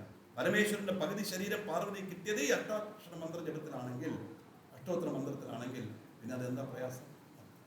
അതുകൊണ്ടാണ് വീട്ടിൽ എന്ത് പൂജ ചെയ്താലും ശിവാഷ്ടോത്രം പറയും. മിക്കവാറും എല്ലാവരും ചെയ്യും. കാര്യം ഇതാണ്. ഇനി മനസ്സിലായിക്കൊള്ളും എന്തുകൊണ്ട് ശിവാഷ്ടോത്രത്തിന് ഇത്ര പ്രാധാന്യമുണ്ടെന്നുള്ളത്. പൂജിക്കാൻ വേണ്ടിയില്ലെങ്കിൽ ശിവമാനസ പൂജ നമ്മൾ പറയുന്നുണ്ട് മനസ്സുകൊണ്ട്. അതുകൊണ്ട് ഏതെങ്കിലും എല്ലാ ശിവക്ഷേത്രത്തിലും എഴുതി വെച്ചിട്ടുണ്ട്. അതുകൊണ്ട് പേടിക്കേ വേണ്ട. വീട്ടിനടുത്ത് എപ്പോഴെങ്കിലും ശിവക്ഷേത്രത്തിൽ പോയി ഒരു 5 മിനിറ്റ് മെനക്കെട്ട് ആ 108 നാമം ഒരു പ്രാവശ്യം വായിക്കണം. ഓരോന്നായിട്ട് വായിക്കണം എന്ന് നോക്കിയിട്ട് പോയിട്ട് കാര്യം. എല്ലാം വായിച്ച പോലെ ആവില്ല. ഓരോ നാമവും മനസ്സിലുണ്ട് വായിക്കണം. കുറച്ച് വായിക്കണം, മനസ്സുകൊണ്ട് വായിക്കണം. ഇത് വളരെയേറെ പവർഫുള്ളായ മന്ത്രമാണ്. അതൊന്നും താല്പര്യം. അങ്ങനെ പരമേശ്വരന്റെ പകുതി ശരീരത്തോട് കൂടിയ ഒരു ദേവി, അതാണ് ശ്രീകണ്ഠാർദ്ധ ശരീരണ്യേ നമഃ. പ്രഭാവത്യേ നമഃ. പ്രഭാവതിയായ ദേവിക്ക് നമസ്കാരം. പ്രഭാമയികളാണ് അണിമ തുടങ്ങിയ ആവരണത്തോട് കൂടിയവൾ, അഷ്ടൈശ്വര്യപ്രദായി. പ്രഭാരൂപായി നമഃ. പ്രഭയുടെ രൂപത്തിലുള്ളവൾ ദേവി. പ്രഭ എന്ന് പറഞ്ഞാൽ പ്രകാശം, പ്രകാശരൂപി എന്നർത്ഥം. പ്രസിദ്ധായി നമഃ. ഞാൻ എന്ന രൂപത്തിൽ ആത്മാവ് ആയ ദേവി എല്ലാവരാലും അറിയപ്പെടുന്നു. ആ ഈശ്വര സ്വരൂപം അറിയപ്പെടുന്നു എന്നർത്ഥം. അതുകൊണ്ട് പ്രസിദ്ധായ നമഃ. പരമേശ്വര്യേ നമഃ. പരമേശ്വരൻ എന്ന് പറഞ്ഞാൽ പരമ ഈശ്വരൻ, അതിന് മേലെ ഒന്നില്ല എന്നർത്ഥം. അതാണ് താത്പര്യം. ശക്തി ആയതുകൊണ്ട് പരമേശ്വര്യേ നമഃ. മൂലപ്രകൃതിയേ നമഃ. മൂലപ്രകൃതി ബ്രഹ്മം എല്ലാം ഒന്ന് തന്നെ. പല പേരും ഞാൻ നേരത്തെ പറഞ്ഞ മാതിരി അമ്മ, ചേച്ചി, അനിയത്തി, അമ്മായി, അമ്മ എല്ലാം പറഞ്ഞാലും ഒരാൾ തന്നെയാണ്. ഓരോ സ്റ്റേജിൽ പോകുമ്പോൾ ഓരോ പേരെന്നേ ഉള്ളൂ. അതുപോലെ ബ്രഹ്മത്തെ പല പേരിൽ നമ്മൾ അറിയുന്നു. അത്രയേ ഉള്ളൂ. മൂലപ്രകൃതിയേ നമഃ. അവ്യക്തായ നമഃ. അവ്യക്തമായ ദേവിക്ക് നമസ്കാരം. അതെന്താ, ദേവി എന്താ വ്യക്തമല്ലേ? എന്തുകൊണ്ട് അവ്യക്തായ നമഃ? നന്നായിട്ട് കാണാമല്ലോ, വ്യക്തമായിട്ട് അലങ്കാരം. എന്ത് ഭംഗിയായിട്ട് അലങ്കാരം ചെയ്ത് വെച്ചിരിക്കുന്നു. ഈ അലങ്കാരം ചെയ്ത് വെച്ചിരിക്കുന്നത് എന്താണ്? 25ാമത്തെ തത്വമായ ശബ്ദബ്രഹ്മം, സഗുണബ്രഹ്മം. അവിടെയാണ്. അതാണ് ഞാൻ ലളിതാ സഹസ്രനാമം വെറുതും പര്യായ പദം മാത്രമല്ല. ഹിന്ദുമതത്തിന്റെ ബേസ് എന്താണെന്ന് അറിയണമെങ്കിൽ ലളിതാ സഹസ്രനാമം പഠിച്ചാൽ മതി. എന്ത് സംശയം ആര് ചോദിക്കട്ടെ അതിനുള്ള മറുപടി നിന്ന് കൊടുക്കാം. അത്ര കണ്ട് വിശിഷ്ടമായ ഒരു ഗ്രന്ഥമാണ് ലളിതാ സഹസ്രനാമം. അതാണ് ഇത്രയും പ്രാധാന്യം. പക്ഷേ ഇതൊക്കെ ഉണ്ടെന്നുള്ളത് പലർക്കും അറിയാനുള്ള സന്ദർഭം കിട്ടിയിട്ടില്ല. അത്രയേ ഉള്ളൂ. അത് ഇതുപോലൊരു സന്ദർഭം വന്നാൽ ആളുകൾക്ക് മനസ്സിലാക്കാനുള്ള സാധ്യത ദേവി നൽകും. അപ്പോ അവ്യക്തം എന്ന് പറഞ്ഞാൽ എന്താണ്? നിറമില്ല, മണമില്ല, രൂപമില്ലാത്ത ഒരു വസ്തുവാണ് ബ്രഹ്മം. അതെങ്ങനെ വ്യക്തമായിട്ട് കാണാൻ സാധിക്കും? അല്ലേ? ഇന്നലെ പറഞ്ഞ ഇലക്ട്രിസിറ്റി പോലെ. ഇലക്ട്രിസിറ്റി ആരും കാണാൻ സാധിക്കും. തൊട്ട് നോക്കാൻ പറ്റില്ല, മണന്ന് നോക്കാൻ പറ്റില്ല, നക്കി നോക്കാൻ പറ്റില്ല, രുചിച്ച് നോക്കാൻ പറ്റില്ല, ഒന്നും ചെയ്യാൻ പറ്റില്ല. പക്ഷെ അത് ഉണ്ടെന്നുള്ളത് മനസ്സിലാക്കാൻ സാധിക്കും. അതില്ലെങ്കിൽ പറയാം എത്ര പേര് എഴുതി ഓടുന്നു എന്നുള്ളതാണ്. ആരും ഇരിക്കാൻ പറ്റില്ല. ഒരു 5 മിനിറ്റ് 2 മിനിറ്റ് ഇരിക്കാൻ നമുക്ക് സാധിക്കും. അപ്പോൾ we are identifying electricity through devices, അല്ലേ?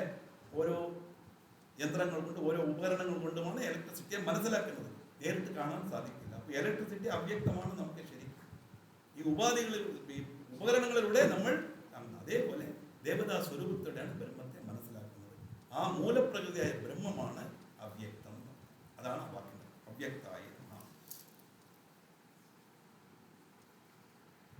വ്യക്താവ്യക്ത സ്വരൂപിണ്യേ നമഃ. വ്യക്തവും അവ്യക്തവുമായ സ്വരൂപത്തോട് കൂടിയവൾ. അപ്പൊ അവ്യക്തമായ സ്വരൂപം എന്ന് പറഞ്ഞു, വ്യക്തമായ സ്വരൂപവും ദേവി തന്നെയാണ്. കാരണം എന്താ? സൃഷ്ടികർത്തൃ ബ്രഹ്മരൂപ, ഗോത്രേ ഗോവിന്ദ രൂപിണി, എല്ലാം ചോദ്യവും ഉത്തരവും എല്ലാം അതിൽ തന്നെ ഉണ്ട്. സൃഷ്ടി ചെയ്യുമ്പോൾ ബ്രഹ്മം ബ്രഹ്മാവിന്റെ രൂപത്തെ ധരിക്കുന്നു. സ്ഥിതി ചെയ്യുമ്പോൾ ബ്രഹ്മം രുദ്രന്റെ രൂപത്തെ ധരിക്കുന്നു. സംഹരിക്കുമ്പോൾ രുദ്രന്റെ രൂപം, തിരോധാനം ഈശ്വരന്റെ രൂപം, സദാശിവൻ. ദേവി തന്നെയാണല്ലോ എല്ലാം ചെയ്യുന്നത്. അപ്പൊ അവ്യക്തമായ രൂപവും ദേവി തന്നെ, വ്യക്തമായ രൂപവും ദേവി തന്നെ. പറയുമ്പോൾ വ്യക്താവ്യക്ത സ്വരൂപിണ്യേ നമഃ, വ്യക്താവ്യക്ത സ്വരൂപിണ്യേ നമഃ ഒരു മാത്ര കൂട്ടണം. അത് അപ്പോഴേ ആകാരം ഇവിടെ ധ്വനിക്കുകയുള്ളൂ. മന്ത്രം ജപിക്കുമ്പോൾ എപ്പോഴും നമ്മൾ സൂക്ഷിച്ച് ചെയ്താൽ മാത്രമേ അത് വരികയുള്ളൂ. വേദമന്ത്രത്തിലായാലും സ്വരത്തിന് വളരെ പ്രാധാന്യമുണ്ട്. ഇന്ദ്രന് ശത്രുവായി കൊള്ളത്തക്ക രീതിയിൽ കഴിവുള്ള ഒരു കുട്ടി എനിക്ക് വേണം എന്ന് ഭദ്രമാതം പറയും. കശ്യപ മഹർഷി യാഗം ചെയ്യുകയും ചെയ്തു. പക്ഷേ ഉടനെ ബ്രഹ്മദേവൻ നോക്കി, ഇങ്ങനെ വന്നാൽ ഇന്ദ്രന്റെ ഗതി അതോ ഗതി തന്നെ. അപ്പൊ ഇന്ദ്രശത്രുർദ്ധസ്വാന്നാകണം. അവിടെ പോയിട്ട് എന്ത് ചെയ്തു? നാക്കിലിരുന്ന് ആ സ്വരത്തെ താഴ്ത്തി ഇന്ദ്രശത്രുർദ്ധസ്വാന്നായി. ഇന്ദ്രന് ശത്രുവായി ഒരു കുട്ടി ജനിക്കട്ടെ എന്നായി. അങ്ങനെയാണ് പൃഥ്വിരാസുരൻ ജനിച്ചെന്ന് കഥ പറയും. നോക്കി, ഇന്ദ്രശത്രു സ്വരിതം, ഇന്ദ്രശത്രു അനുദാത്തം. അപ്പോ ഉയർത്തി പറയുന്നതാണ് സ്വരിതം, വേദത്തിൽ താഴ്ത്തി പറയുന്ന അനുദാത്തം. സ്വരിതം അനുദാത്തമായപ്പോൾ നേരെ റിവേഴ്സ് മീനിങ്ങാണ് വരുന്നത്. വ്യക്താവ്യക്ത സ്വരൂപിണ്യേ നമഃ പറഞ്ഞാലേ അവ്യക്തമായ സ്വരൂപവും ദേവി തന്നെ എന്ന അർത്ഥം അവിടെ വരികയുള്ളൂ. ഇതൊക്കെയാണ് നമ്മൾ കുറച്ച് ഗവനിച്ചാൽ മതി, ഇതെല്ലാം നന്നായിട്ട് പറയാൻ സാധിക്കും. അതുപോലെ വ്യാപിന്യേ നമഃ, എങ്ങും വ്യാപിച്ചിരിക്കുന്നവൾ പറഞ്ഞു. ഈശ്വര സ്വരൂപം എവിടെയും വ്യാപിച്ചിരിക്കുന്നു. ചിലരൊക്കെ പുതുതായിട്ട് വന്നവർ കാണും, അവർക്ക് വേണ്ടി ഒന്നും കൂടെ പറയുന്നു, റെപ്പറ്റേഷൻ വിചാരിക്കേണ്ട. ഈശ്വര സ്വരൂപം എങ്ങനെ വ്യാപിച്ചിരിക്കുന്നു എന്ന് ചോദിച്ചാൽ 3 എക്സാമ്പിൾ. ഈ മുണ്ട്, ഇതിലെവിടെയാണ് നൂലുണ്ടെന്ന് ആർക്കെങ്കിലും പറയാൻ പറ്റുമോ? നിങ്ങൾ എടുത്തിരിക്കുന്ന സാരി, അത് സിന്തറ്റിക് ആവട്ടെ, കാട്ടൺ ആവട്ടെ, എന്തോ ആയിക്കോട്ടെ, എവിടെയാണ് നൂല് ഇല്ലാത്ത സ്ഥലം? You cannot identify. കാരണം സാരി മുഴുവൻ, വസ്ത്രം മുഴുവൻ നൂലാണ്. അതുപോലെ ആഭരണത്തിൽ എവിടെയാണ് സ്വർണ്ണമുണ്ട്, എവിടെയാണ് സ്വർണ്ണമില്ല എന്ന് പറയാൻ പറ്റും? എത്ര സ്വർണ്ണം എന്നുള്ളതല്ല ചോദ്യം. ഇവിടെയാണോ സ്വർണം, ഇവിടെ സ്വർണ്ണം ഇല്ലാത്തൊരു സ്ഥലം ആഭരണത്തിൽ കാണിക്കാൻ പറ്റില്ല. ഒരു മൺകുടം, അതിൽ മണ്ണില്ലാത്തൊരു സ്ഥലം കാണിക്കാൻ പറ്റില്ല. കുടത്തിൽ മണ്ണും കുണ്ടലത്തിൽ സ്വർണവും മുണ്ടിൽ നൂലും എങ്ങനെ നിറഞ്ഞിരിക്കുന്നുവോ അങ്ങനെ ഇവ മുഴുവൻ നിറഞ്ഞിരിക്കുന്നതാണ് ഈശ്വര സ്വരൂപം. അതാണ് വിശ്വം വിഷ്ണു പക്ഷക്കാർ ബോധഭവ്യ.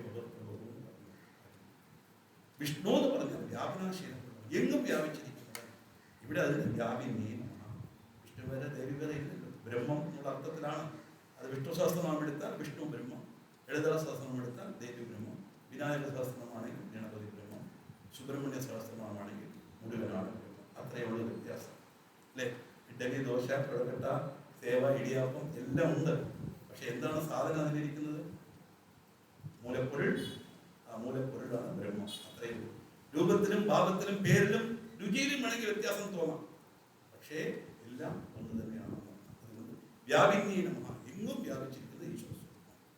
വിവിധാകാരായ നമഃ, എങ്ങും വ്യാപിച്ചിരിക്കുന്ന മാത്രമല്ല പലവിധമായ രൂപത്തിലിരിക്കുന്നത് മനുഷ്യരിൽ തന്നെ. എത്ര രൂപം! അതെങ്കിലും പോട്ടെ, പൂക്കൾ കണ്ടിട്ടുണ്ട്. ഓരോ പൂവും എന്തുമാത്രം, എത്ര തന്നെ മൈന്യൂട്ടായിട്ട് ജോമെട്രി ബോക്സ് വെച്ച് വരച്ചാലും ഇത്രയും ഭംഗിയായിട്ട് കളറും കൊടുത്ത് ആ രൂപത്തിൽ വരയ്ക്കണം. 4 പെറ്റൽ, 4 ഇതളുണ്ടെങ്കിൽ 4 ഇതളും ഒരുപോലെ. അതിൽ 3 കളർ ഉണ്ടെങ്കിൽ അതിൻ്റെ 1 മില്ലിമീറ്റർ പോലും മാറും. ആരുടെ സൃഷ്ടി ഇത്? ഇതിന് ദൈവം ഉണ്ടെന്നുള്ളൊരു തെളിവ് തന്നെ ഇതൊക്കെയല്ല. ഇങ്ങനെ എത്ര നിറത്തിലുള്ള പൂക്കൾ, എത്ര മൃഗങ്ങൾ, എത്ര മനുഷ്യർ, പലവിധമായ രൂപങ്ങളിൽ ചെടികൾ, കൊടികൾ, മരങ്ങൾ, മൃഗങ്ങൾ, പക്ഷികൾ എന്തെല്ലാം ചലിക്കുന്നുവോ, ആഹാരം കഴിക്കുന്നു, പ്രത്യുത്പാദനം ചെയ്യുന്നു, അതെല്ലാം ജീവനുള്ള വസ്തുക്കൾ തന്നെയാണ്. ആ എല്ലാ ജീവനുള്ള വസ്തുക്കളിലും ഒളിഞ്ഞിരിക്കുന്നത് ബ്രഹ്മത്തിന്റെ ദേവി തന്നെയാണ്. അതുകൊണ്ട് വിവിധാകാരായി വിദ്യാസ്വരൂപിണി നമഃ. ഇത് അതുപോലെയാണ്. വിദ്യാസ്വരൂപിണി നമഃ. വിദ്യാസ്വരൂപിണിയും അവർ തന്നെ, അവിദ്യാസ്വരൂപിണിയും അവർ തന്നെ. അപ്പൊ വിദ്യ എന്ന് പറഞ്ഞാൽ എന്ത്, അവിദ്യ എന്ന് പറഞ്ഞാൽ എന്ത്? സത്യമായ വസ്തു എന്ത് എന്നുള്ള ഉണർവ് വിദ്യ. എന്താണ് സത്യമായ വസ്തു? ബ്രഹ്മം. അതാണ് സത്യം, അതാണ് ജ്ഞാനം, അതാണ് ബ്രഹ്മൈവ സത്യം. എല്ലാം പറഞ്ഞത് ബ്രഹ്മ ഏവ സത്യം എന്ന് പറഞ്ഞാൽ ഒന്നേ ഉള്ള സത്യം എന്ന് പറഞ്ഞാൽ ബാക്കിയെല്ലാം മിഥ്യ. മിഥ്യ പറയണമെങ്കിൽ ഒരുപാട് പറഞ്ഞു, ലോകത്തിലെ എല്ലാ വസ്തുക്കളുടെയും പേര് പറയണം. അതിനേക്കാൾ എളുപ്പമല്ലേ സത്യത്തിന് മാത്രം പറഞ്ഞത് ഒന്നേ ഉള്ള സത്യം. ആണ് ബ്രഹ്മൈവ സത്യം. കരിയും പോലെ നിർത്തുന്നതാണ്. അത് എന്ത് ചെയ്താലും ബ്രഹ്മമാണ് സത്യം ഉണർവോട് കൂടി വേണം അത് സമാപ്തിയാവാൻ. ആ ഉണർവ് എപ്പോഴും നമ്മുടെ ഉള്ളിൽ ഉണ്ടായിരിക്കണം. അതിനാണ് അവിടെ ഭജന സമ്പ്രദായത്തെ ബ്രഹ്മൈവ സത്യം എന്ന് വെച്ചത്. അപ്പൊ അതുകൊണ്ട് വിദ്യാസ്വരൂപിണി എന്ന് പറഞ്ഞാൽ സത്യമായ വസ്തു എന്നുള്ള ഉണർവ് വിദ്യ, അതൊഴികെ ബാക്കിയെല്ലാം അവിദ്യ. ഇപ്പൊ ഈ ലോകമാണ് സത്യം, ഞാനാണത്, എന്നും ഇങ്ങനെ ഇരിക്കും, എനിക്ക് എന്നും ഈ സൗഭാഗ്യം ഉണ്ടാവും, ഭാര്യ, മക്കൾ, പിന്നെ വീട്, കാറ്, ബംഗ്ല, ഇങ്ങനെ എന്ത് ഞാൻ ഇങ്ങനെ ജീവിക്കും, ഇങ്ങനെ വിചാരിച്ചുകൊണ്ടിരിക്കുന്നില്ലേ? ഇതെല്ലാം അവിദ്യാ സംബന്ധമായ വിചാരങ്ങളാണ്. കാരണം എന്താ? സത്യമായ വസ്തു ഒന്നേ ഉള്ളൂ. ഇതെല്ലാം മിഥ്യയാണ്, പക്ഷെ നമ്മൾ അറിയുന്നില്ല. ഇതിനെ സത്യം എന്ന് വിശ്വസിക്കുന്നതാണ് അവിദ്യ. സത്യത്തിന് സത്യമായി വിശ്വസിക്കുന്നത് വിദ്യ. വിദ്യാസ്വരൂപിണിയും ദേവി തന്നെ. അവിദ്യാസ്വരൂപിണി എന്ന് പറഞ്ഞാൽ എല്ലാവരുടെയും ജീവനുള്ളിൽ ഇരിക്കുന്നത് ഈശ്വരനാണെന്ന് നമ്മൾ പറഞ്ഞല്ലോ. അതുകൊണ്ടാണ് വിദ്യാസ്വരൂപിണി. മഹാകാമേശനയന കുമുദാഹ്ലാദ കൗമുദ്യ നമഃ. മഹേശ്വരന്റെ കണ്ണുകളാകുന്ന ആമ്പൽപ്പൂക്കളെ ആഹ്ലാദിപ്പിക്കുന്ന ചന്ദ്രികയായ ദേവിക്ക് നമസ്കാരം. ഈ സൂര്യൻ ഉദിച്ചാൽ താമര വിരിയും, ചന്ദ്രൻ ഉദിച്ചാൽ ആമ്പൽ വിരിയും. മഹാദേവന്റെ കണ്ണുകളാകുന്ന ആമ്പൽപ്പൂവിനെ വിരിയിക്കുന്ന ചന്ദ്രികയായി വർത്തിക്കുന്നവൾ ദേവി. കാരണം കാമേശ്വരന് പോലും, കാമദേവനെ പോലും തിരിച്ച പരമേശ്വരന്റെ മുഖത്ത് ആ ശൃംഗാരരസം വരാൻ കാരണം ദേവിയുടെ മുഖകമലമാണെന്ന് നമ്മൾ കണ്ടു. സൗന്ദര്യത്തിലെല്ലാം താല്പര്യം എന്താണെന്ന് വെച്ച് കഴിഞ്ഞാൽ പരമേശ്വരൻ നേത്രമാകുന്ന ആമ്പൽപ്പൂക്കളെ വികസിപ്പിക്കുന്ന ചന്ദ്രികയായി വർത്തിക്കുന്നവൾ ദേവി. ദേവിയെ കാണുമ്പോൾ കാമേശ്വരന്റെ കണ്ണുകൾ പൂർണ്ണചന്ദ്രനെ കണ്ട ആനന്ദത്തിൽ വികസിക്കും. അതാണ് ആമ്പൽ പോലെ വികസിക്കും. ഭക്തഹാർദ്ദമോ ഭാനുസന്തത്യേന മഹാ.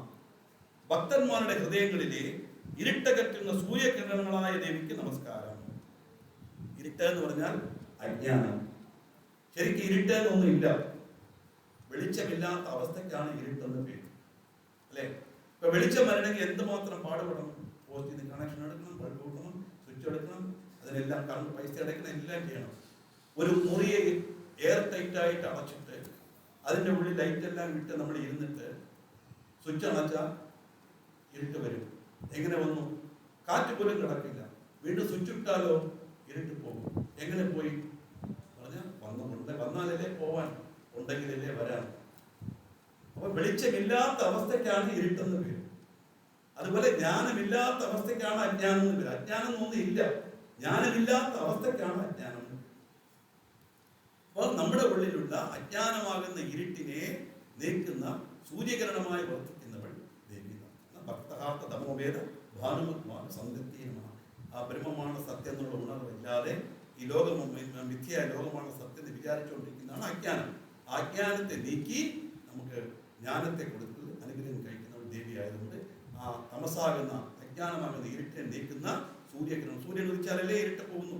എപ്പോഴേലും പ്രകാശം, ഇരുട്ട് പോകുന്നില്ല, പ്രകാശം വരുന്നു. അതാണ് കാര്യം. ശരിക്കും ഭക്തഹാർദ്ദമോമേത് ഭാനുമത്മാനസന്തത്യനമ ശിവദൂത്യനമ. ശിവനെ ദൂതനാക്കി ആ ദേവിക്ക് നമസ്കാരം. കാരണം എപ്പോഴായാലും ഒരു യുദ്ധം നടക്കുമ്പോൾ യുദ്ധത്തിന് മുമ്പ് ഒരു ദൂതനെ അയക്കും. മഹാഭാരതത്തിൽ കൃഷ്ണൻ ദൂത് പോയി. രാമരാവണ യുദ്ധത്തിൽ അംഗദൻ ദൂത് പോകും. അംഗദിനെ ദൂതയക്കും. സുമ്മനുസുമാരെ വധം ചെയ്യും മുമ്പേ പരമേശ്വരന്റെ ദൂതയക്കും. ശിവദൂതീകരാളേച്ച ശക്തിഷ്ഠ പരമേശ്വരി നമ്മൾ ശിവഗോചത്തെ ദേവിക്കുന്നത്. ശിവനെ ദൂതായി അയച്ചത് കൊണ്ടാണ് ശിവദൂതി എന്ന ദേവിക്ക് പേര് വന്നത്. ഇവിടെ ശിവദൂത്യേ നമഃ, പരമേശ്വരനെ ദൂതായി അയച്ചവൾ. കാരണം ലാസ്റ്റ് ഒരു ചാൻസ് കൊടുക്കും. അതും നിവൃത്തിയില്ലെങ്കിൽ മാത്രമേ അടുത്ത, കാരണം ക്ഷാമം, ഭേദം, ദാനം, ദണ്ഡം എന്നുണ്ടല്ലോ, അവസാനമേ ദണ്ഡിക്കുള്ളൂ. അതിനാണ് ഈ ദൂത് അയക്കുന്നത്. അങ്ങനെ സുമന വധം ചെയ്യുന്നതിന് മുമ്പേ പരമേശ്വരൻ ദൂതായി അയച്ചവൾ ദേവി. അതുകൊണ്ട് ശിവദൂതേ നമഃ, ശിവാരാധ്യായേ നമഃ, ശിവനാൽ ആരാധിക്കപ്പെട്ടവൾ. ഉടനെ തോന്നും ശിവൻ പാർവതിയെ ആരാധിക്കുന്നു, ഭാര്യയെ തൊഴുന്നു എന്നുള്ള അർത്ഥത്തിലല്ല. ശിവൻ എന്ന് പറഞ്ഞാൽ 25ാമത്തെ തത്വം. ഇവിടെ ആരാധിക്കുന്ന ദേവി എന്ന് പറയുന്നത് ബ്രഹ്മം. എല്ലാ ദേവതാ സ്വരൂപവും ബ്രഹ്മത്തിന്റെ അംശമാണ്. ബ്രഹ്മത്തെ ആരാധിക്കുന്നത് പറഞ്ഞാൽ അതിനകപ്പെട്ടതാണ് എല്ലാം. അതിനേക്കാൾ മീതൊന്നില്ല. ശിവനാൽ ആരാധിക്കപ്പെട്ടവൾ, ശിവാരാധ്യായ നമഃ. ദേവി തപസ് ചെയ്ത് പരിശരീരം നേടി നമ്മൾ കണ്ടു. അതുകൊണ്ട് ശിവനും തപസ് ചെയ്താണ് പാർവതിയെ പരിണയിച്ചത്. അതുകൊണ്ട് ശിവനാൽ തപസ് ചെയ്യപ്പെട്ടവൾ, ആരാധിക്കപ്പെട്ടവൾ. ശിവനും ദേവിയും ഒന്ന് തന്നെ എന്ന് കാണിക്കുന്നതിനാണ് ഈ പദം. അത്രയേ ഉള്ളൂ. ശിവൻ ഗർഗേ മഹാ. ശിവം എന്ന് പറഞ്ഞാൽ മംഗളം. ശിവം എന്ന വാക്കിന് മംഗളം. ശങ്കരം, ശങ്കരേതി ശങ്കര, മംഗളത്തെ ചെയ്യുന്നവൻ, അതാണ് ശങ്കരൻ. സർവമംഗളമാകുന്ന എല്ലാ മംഗളങ്ങളും നൽകുന്നവൻ ദേവി. അതുകൊണ്ട് ശിവഗർഗേ മഹാ. ഭക്തന്മാരുടെ അവിദ്യാപാശം അകറ്റി അവരെ ബ്രഹ്മജ്ഞാനത്തിലേക്ക് നയിപ്പിച്ച് പരമസൗഖ്യം കൊടുക്കുന്നവൾ എന്നാണ് ആത്മീയമായ അർത്ഥം. അവിദ്യാസ്പർശം ഞാൻ പറഞ്ഞ മാതിരി ഈ ലോകമാണ് സത്യം എന്നുള്ള ഉണർവ് നീക്കി ബ്രഹ്മമാണ് സത്യം എന്നുള്ള ഉണർവ് നമുക്ക് തന്ന് നമ്മളെ അനുഗ്രഹിക്കുന്നവൾ. ശിവപ്രിയായേ നമഃ. ശിവന് അത്യധികം പ്രിയപ്പെട്ടവൾ ദേവി. ശിവനിൽ അത്യന്തം പ്രിയമുള്ളവൾ ദേവി എന്നും അർത്ഥമെടുക്കാം. രണ്ടുമുണ്ട്. കാരണം ശിവൻ വേറെ, ശക്തി വേറെ ഇല്ലല്ലോ. അപ്പോൾ ഇതിൽ പ്രിയമുള്ളവെന്ന് പറഞ്ഞാൽ അതിൽ പ്രിയമുള്ള, രണ്ടും ഒന്നാണെന്ന് അർത്ഥം. ശിവപരായേ നമഃ. ശിവനിൽ അതീവ താല്പര്യമുള്ളവൾ, ശിവനേക്കാൾ ഉയർന്ന സ്ഥാനമുള്ളവൾ. ശിവനേക്കാൾ ഉയർന്ന സ്ഥാനം എന്ന് പറഞ്ഞാൽ ബ്രഹ്മമായതുകൊണ്ടാണ് അങ്ങനെ 25, 26 തത്വം. അതുകൊണ്ടാണ് ഉയർന്നതെന്ന് പറയുന്നത്. അല്ലാതെ ഇവിടെ പുരുഷൻ സ്ത്രീ എന്നുള്ള അർത്ഥത്തിലല്ല അതെടുക്കേണ്ടത്. ശിഷ്ടേഷ്ടായേ നമഃ. ശിഷ്ടന്മാർക്ക് പ്രിയപ്പെട്ടവർ. ശിഷ്ടൻ എന്ന് പറഞ്ഞാൽ ആരാ? ശരീരത്തെയും ഇന്ദ്രിയങ്ങളെയും സംയമനം ചെയ്ത് ശാസ്ത്രാനുസാരം പ്രവർത്തിക്കുന്നവരാണ് ശിഷ്ടന്മാർ. ശാസ്ത്രം ഇതേ ചെയ്യാവൂ, ഇത് ചെയ്യാൻ പാടില്ല എന്ന് പറയുന്നത് ശാസ്ത്രം ശാസിക്കുന്നതാണ്, ശാസനയാണ്. അതനുസരിച്ചേ പറ്റുന്നു. ആ രീതിയിൽ ആര് സത്കർമ്മങ്ങൾ ചെയ്യുന്നു അവൻ ശിഷ്ടൻ. അവരിൽ താല്പര്യമുള്ള ദേവി എന്ന് പറഞ്ഞാൽ അവന്റെ പ്രവൃത്തിയിൽ താല്പര്യം കണ്ട് അവൻ അനുഗ്രഹിക്കുന്നവൾ ദേവി എന്നർത്ഥം. ശിഷ്ടപൂജിതായേ നമഃ. ആ ശിഷ്ടന്മാരാൽ പൂജിക്കപ്പെട്ടവൾ. അപ്രമേയായേ നമഃ. അളക്കാനാവാത്തവൾ ദേവി. അളക്കാനാവാത്തവെന്ന് പറഞ്ഞു കഴിഞ്ഞാൽ സാധാരണ പണ്ട് ഒരു സമയത്ത് ഒരു കടയുണ്ടായിരുന്നു. അവിടെ പോയിട്ട് ഏത് ക്ഷേത്രം എന്ന് പറഞ്ഞു കഴിഞ്ഞാൽ കണക്കിന് ആ പാവാട എടുത്തത്. ഇപ്പം അത് വേറെ പേരിലാണ് ഇരിക്കുന്നത്, വാങ്ങിച്ചവർക്ക് അറിയാം. ശംഖുമുഖം ദേവി എന്ന് പറഞ്ഞാൽ പ്രത്യേക അളവാണ്. അതുപോലെ തെക്കേത്തര ദേവി എന്ന് പറഞ്ഞാൽ പ്രത്യേക അളവാണ്. കറക്റ്റായിട്ട് എന്തൊക്കെ പോലും പാവാട ചേർത്തണം. ശംഖുമുഖ ഡേ നമ്പർ 3 കൊടുക്കാം, നമ്പർ 8 വെച്ച് കാണും. അപ്പോൾ അവർ അളന്ന് വെച്ചിരിക്കുന്നു. ഇവിടെ പറഞ്ഞാൽ അളക്കാൻ പറ്റാത്തതാണെന്നാണ്. എതിനാണ് അളക്കാൻ പറ്റാത്തത്? ബ്രഹ്മത്തെ അളക്കാൻ പറ്റും. അപ്രമേയോ ഋഷികേശ പത്മനാഭ അമരപ്രഭു. അപ്രമേയോ ഋഷികേശ പത്മനാഭ. എന്തുകൊണ്ട് അളക്കാൻ പറ്റൂല? രൂപമുണ്ടെങ്കിൽ ഇത് അളക്കാൻ. നിറവുമില്ല, മണവുമില്ല, രൂപവുമില്ലാത്ത വസ്തുവാണ്. അതിനെങ്ങനെ അളക്കാൻ പറ്റും? ഇലക്ട്രിസിറ്റി അളക്കാൻ പറ്റും. എത്ര മീറ്റർ നീളം, എത്ര മീറ്റർ വീതി. അതുപോലെ ഇത് നമുക്ക് ആരാധിക്കാനായി തന്നിട്ട് 25ാമത്തെ ശബ്ദബ്രഹ്മം സ്വർണ്ണബ്രഹ്മം അത് അളക്കാം. പക്ഷേ അവിടെ ഞാൻ പറഞ്ഞപ്പോൾ ഒരാളെ ചോദിച്ചു, പത്മനാഭൻ 18 അടി എന്ന് എല്ലാവരും പറയുന്നല്ലോ, അളന്നില്ലേ? 18 അടിയിൽ ഒരു വിഗ്രഹം തീർത്ത് എള്ളും ശർക്കരയും കൊണ്ട് തീർത്ത് അതിനെ അവിടെ പ്രതിഷ്ഠിച്ച് നമുക്ക് ആരാധിക്കാനായി തന്നിട്ടുണ്ടെന്നേ ഉള്ളൂ. അല്ല പത്മനാഭൻ എഴുതിച്ചു പറഞ്ഞു ഞാൻ 18 അടി നീളമുണ്ടെന്ന് പറഞ്ഞിട്ടില്ല.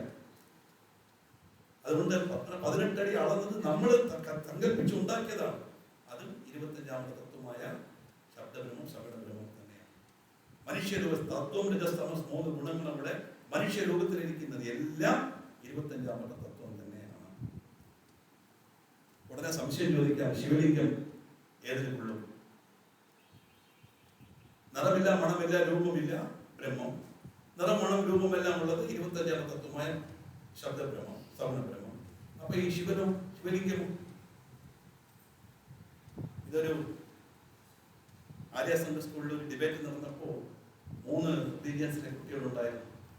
അതിൽ ഹിന്ദുമതത്തെ റെപ്രസെന്റ് ചെയ്ത കുട്ടിയോട് ചോദിച്ച ചോദ്യം ഇതാണ്: All the gods are appeared in the form of human being. Lord Shiva alone is in the form of Shivalingam. എല്ലാ ദേവദാസരും മനുഷ്യരൂപത്തിലിരിക്കുമ്പോൾ ശിവൻ മാത്രം എന്തുകൊണ്ട് ലിംഗരൂപത്തിലിരിക്കുന്നു? നല്ലൊരു ചോദ്യമല്ലേ? രൂപാരൂപം, അതാണ് താല്പര്യം. 25-നും 26-നും ഇടയ്ക്കുള്ളത്. കാരണം വിഗ്രഹാരാധന ചെയ്ത് വന്നിട്ട് ആൾ ഓഫ് എ സഡൻ നമുക്ക് വിഗ്രഹമില്ലാത്ത ഒരു ആരാധനയ്ക്ക് പോകാൻ പറ്റില്ല എന്ന് പറഞ്ഞ് അതിന്റെ ഇടയ്ക്കുള്ളതാണ് ശിവലിംഗം. അതാണ് ഇങ്ങനെ ഇരിക്കുന്നത്. രണ്ടാമത്, ഈ ശിവലിംഗത്തിന്റെ ഷേപ്പ് സിലിണ്ടറിക്കൽ ഷേപ്പാണ്. ഈ എനർജി സ്റ്റോർ ചെയ്യാൻ പറ്റുന്നത് സിലിണ്ടറിക്കൽ ഷേപ്പിലായിരിക്കും. അതുകൊണ്ട് ഇവിടെ എല്ലാ അറ്റോമിക് എനർജിയും റിയാക്ടർ നോക്കിയാൽ ശിവലിംഗത്തിന്റെ ഷേപ്പിലായിരിക്കും. ലണ്ടനിലുള്ള ശിവ അറ്റോമിക് റിയാക്ടർ തന്നെ പേരിട്ടിട്ടുണ്ട്. അവർക്കറിയാം വേറെ എന്ത് ഷേപ്പാണെങ്കിലും എനർജി പുറത്തു പോകും. ഇത് മാത്രമുള്ള എനർജി അടങ്ങിയിരിക്കുന്നത്. ആ ലിംഗത്തിൽ നിന്നാണ് എല്ലാം ഉത്ഭവിച്ചു വരുന്നത്. അതിലോട്ടാണ് ലയിക്കുന്നത്. ഗം, ഗമനം, ലം, ലയനം. അങ്ങനെ ഗമനവും ലയനവും ഒന്നിലായതുകൊണ്ടാണ് ലിംഗം എന്ന് അതിന് പേര് വരാൻ കാരണം. അതുകൊണ്ടാണ് ഇരിക്കുന്നത്. രൂപമുണ്ട്, പക്ഷെ രൂപമില്ല. നമ്മൾ ചുമ്മാ വെള്ളിയിൽ കണ്ണും മൂക്കെല്ലാം വെച്ചിട്ട് ശിവലിംഗത്തിന് പുറത്തേക്ക് ചാർത്തുന്നു, തൊടാൻ വേണ്ടിയിട്ട് നമ്മൾ ചെയ്യുന്നു. പക്ഷെ സാധാരണ അഭിഷേക സമയത്ത് നോക്കൂ, ശിവലിംഗത്തിന് രൂപമേ ഇല്ല, കല്ല് മാത്രമേ കാണുള്ളൂ. അത് 25-നും 26-നും ഇടയ്ക്ക് നമുക്ക് മനസ്സിലാക്കാൻ വേണ്ടി തന്നിട്ടുള്ള രൂപം. അതുകൊണ്ടാണ് പരമേശ്വരൻ എന്ന് പേര് വരാൻ കാര്യം തന്നെ. അപ്രമേയായ നമഃ, സ്വപ്രകാശായ നമഃ, സ്വയം പ്രകാശരൂപിണിയായ ദേവിക്ക് നമസ്കാരം. സൂര്യൻ, ചന്ദ്രൻ, അഗ്നി ഇവയ്ക്കെല്ലാം പ്രകാശം കൊടുക്കുന്നത് ബ്രഹ്മം തന്നെ. ബ്രഹ്മത്തിന്റെ പ്രതിഫലനമാണ് ഈ പ്രകാശമെല്ലാം. മനോവാചാമ ഗോചരായ നമഃ, മനസ്സുകൊണ്ടും വാക്കുകൊണ്ടും അറിയാനാവാത്ത ദേവിക്ക് നമസ്കാരം. കാരണം എന്താ?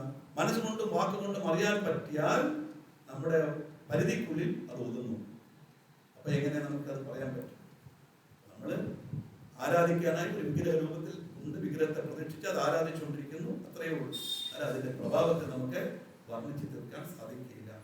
അതുകൊണ്ടാണ് സൗന്ദര്യ അവസാനത്തെ ശ്ലോകം പറഞ്ഞത്, പ്രദീപജ്വാലാഭിഹി ദിവസകര നീരാജനവിധിഹി സുധാസൂദേ ചന്ദ്രോപലജലവൈരക്യരചന സുഖീരംഭൂവിഹി സലിലനിധി സൗഹിത്യകരണം ഹൃദീയാവിർവാഭിഹി തവജനനി വാചാം സ്തുതിരിയം.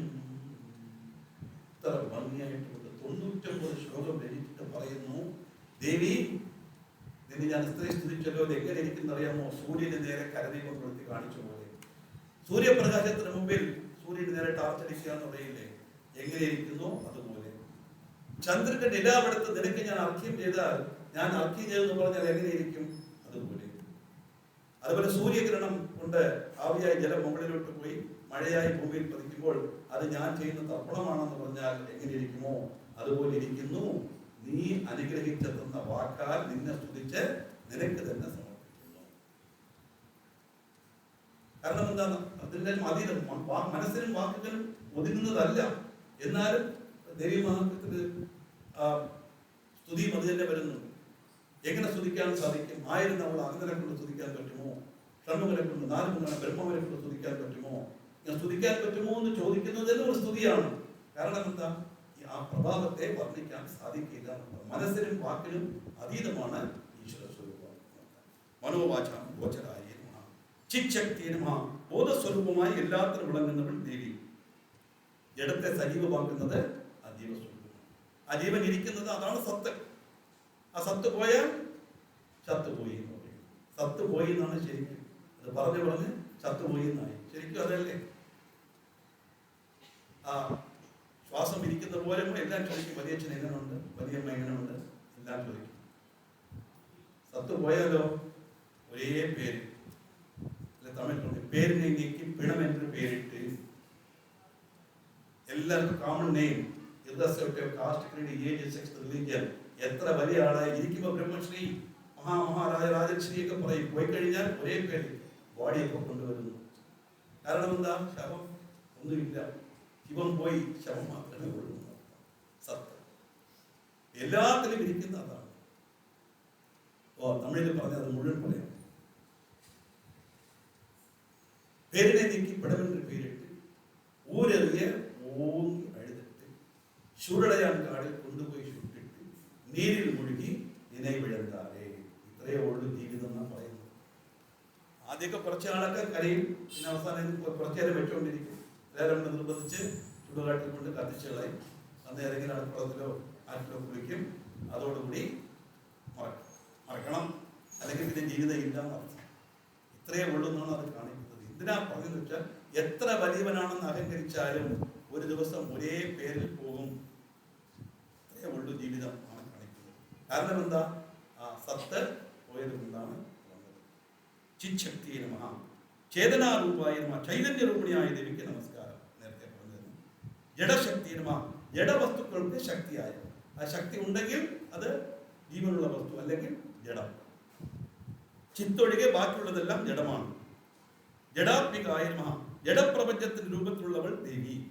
ഈ ജഡമായ പ്രപഞ്ചത്തെ ആക്റ്റീവായി നിർത്തുന്നത് ഈശ്വര സ്വരൂപത്തിന്റെ കാരണങ്ങളുണ്ട്. ഗായത്രി നമഃ, ഗായത്രി ദേവിക്ക് നമസ്കാരം. വേദമാതാവാണെന്ന് പ്രസിദ്ധം ദേവതയും ഗായത്രി, അതും ദേവി തന്നെയാണ്. വ്യാഹൃത്യ നമഃ, വ്യാഹൃതിയായ ദേവിക്ക് നമസ്കാരം. ആ ഊ മാ എന്ന അക്ഷരം ചേർന്നതാണ് പ്രണവം. അതാണ് ഓം എന്നാണ് വ്യാഹൃതി. അകാര ഉകാര മകാരം, ബ്രഹ്മ വിഷ്ണു മഹേശ്വരൻ എന്നാണ് അർത്ഥം. അതാണ് ഓം എന്ന വാക്കിന് പറയുന്നത്. അത് ഓ എ എം എഴുതിയാൽ മതി. ഇപ്പോൾ ഓ യു എം പലമാരി എല്ലാം എഴുതുന്നു. ശിവ SHIVA എവിടെ നിന്നാണ് ഈ വാക്ക് കിട്ടിയെന്ന് എനിക്കറിഞ്ഞു. SH എന്ന് പറഞ്ഞാൽ ഷാ എന്നുള്ള അർത്ഥമേ വരുള്ളൂ. ശിവ SIVA എഴുതിയ പോലെ എൻ്റെ അഭിപ്രായമാണ്. SHIVA ശിവ. അതുകൊണ്ട് ഇങ്ങനെ പലവിധം ഇതുപോലെയുള്ള വാക്കുകൾ ഇട്ടാണ്, അക്ഷരങ്ങൾ ഇട്ടാണ്, സ്പെല്ലിംഗ് ഇട്ടിട്ടാണ് അതിൽ തെറ്റിക്കുന്നത്. അപ്പം അതിൻ്റെ വാല്യൂവേ പോകുന്നത്. വ്യാകൃത്യ നമഃ, സന്ധ്യായ നമഃ. സന്ധ്യ എന്ന് പറഞ്ഞാൽ എന്താ? വൈകുന്നേരം 6:20, രാവിലെ 6 മണി, പ്രഭാതം, സന്ധ്യ. നമ്മളങ്ങനെ കണക്കാക്കി വെക്കുന്നു. ശരിക്കും സന്ധ്യ എന്ന് പറഞ്ഞാൽ മനസ്സ് എപ്പോ ബ്രഹ്മത്തിൽ ലയിക്കാൻ തയ്യാറാവുന്നു, ചിന്തിക്കുന്നുവോ, അതാണ് സന്ധ്യ. മനസ്സ്, അതാണ് ചന്ദ്രൻ, ആത്മാവ് സൂര്യൻ. അപ്പോൾ മനസ്സ് ചന്ദ്രനിൽ ലയിക്കുന്നു, ചന്ദ്രൻ ആത്മാവിലേക്കുന്നു, മനസ്സ് ആത്മാവിലേക്കുന്നുണ്ട്, ചന്ദ്രൻ സൂര്യനിൽ, സൂര്യൻ ചന്ദ്രന്മാർ ചേരുന്നതാണ് സന്ധ്യ, അല്ലെ? അസ്തമനം, ഉദയം, ഉദയം, അസ്തമനം. അതുകൊണ്ട് അതിന് സന്ധ്യ എന്ന് പേര്. ശരിക്കും സന്ധ്യ എന്ന് പറഞ്ഞാൽ എപ്പോഴാണോ നമ്മുടെ മനസ്സ് ഈശ്വര വിചാരത്തിൽ ലയിക്കുന്നത്, അതാണ് സന്ധ്യ. ജീവൻ ആ മനസ്സ് ബ്രഹ്മത്തിലോട്ട് സന്ധിക്കുന്നു, ചേരുന്നു. സന്ധ്യായ പഞ്ചകോശാന്തരസ്ഥിത ദ്വിജവൃന്ദ വിഷേവിതായ നമഃ. ഞാനത് ഒരു 15 വർഷം മുമ്പേ സിറ്റി ചാനലിൽ ചെയ്തപ്പോൾ എടുക്കുന്നവരോട് ചോദിച്ചു, സ്വാമി ഇങ്ങനെ ഒരു പദം വരുന്നുണ്ട്, ഇത് എങ്ങനെ അർത്ഥം പറയും നാട്ടുകാരെ നിങ്ങളെ? ഞാൻ പറയട്ടെ, ഞാൻ പറയാൻ വളരെ കേട്ടിട്ട്. ബ്രാഹ്മണ സമൂഹത്താൽ ആരാധിക്കപ്പെട്ടവൾ ദേവി. ഇത് മാത്രമേ അവരെ കണ്ടിട്ടുള്ളൂ. ഞാൻ പറഞ്ഞു, ബ്രാഹ്മണ സമൂഹത്താൽ ആരാധിക്കപ്പെട്ടവൾ ദേവി എന്ന് അതിൽ എഴുതിയിട്ടുണ്ട്. പക്ഷെ അതിന്റെ അർത്ഥം എന്താണെന്ന് നിങ്ങൾ മനസ്സിലാക്കണം. ആരാണ് ബ്രാഹ്മണൻ? ബ്രഹ്മജ്ഞാനം അടയാൻ കഴിവുള്ളവൻ ബ്രാഹ്മണൻ. എന്നാൽ ബ്രഹ്മമാണ് സത്യം എന്ന് ഉണർവ് ആർക്കുണ്ടോ അവനാണ് ബ്രാഹ്മണൻ.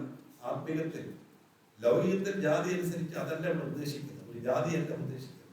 ഇന്നലെ ഞാൻ പറഞ്ഞു, പാദം വരെ ആര് മനസ്സിലാക്കുന്നുവോ അവൻ ശൂദ്രൻ, തുട വരെ ആര് മനസ്സിലാക്കുന്നുവോ അവൻ വൈശ്യൻ, ഷോൾഡർ വരെ ആര് മനസ്സിലാക്കുന്നുവോ ഈശ്വര സ്വരൂപത്തെ അവൻ ക്ഷത്രിയൻ, മുഴുവൻ ആര് മനസ്സിലാക്കുന്നുവോ അവൻ ബ്രാഹ്മണൻ. ഇതാണ് ബ്രാഹ്മണോസ്യ മുഖമാസി ബാഹു രാജന്യകൃത ഊരുദസ്യദ്വേഷ അഭ്യാസൂദ്രോ അജായത പറയാൻ കാര്യം എന്താണ്? ദ്വിജവൃന്ദ നിഷേവിതായ നമഃ എന്ന് പറഞ്ഞാൽ നേരത്തെ നമ്മൾ പറഞ്ഞ പോലെ ബ്രഹ്മമാണ് സത്യം എന്നുള്ള ഉണർവ് വന്നാലും ആ ബ്രഹ്മത്തെ പ്രാപിക്കുന്നത് വരെ ആരാധിക്കണമല്ലോ. ആ ഉണർവോടുകൂടി ദേവി ആരാധിക്കുന്നവരാരോ അവരാണ് ദ്വിജൻ.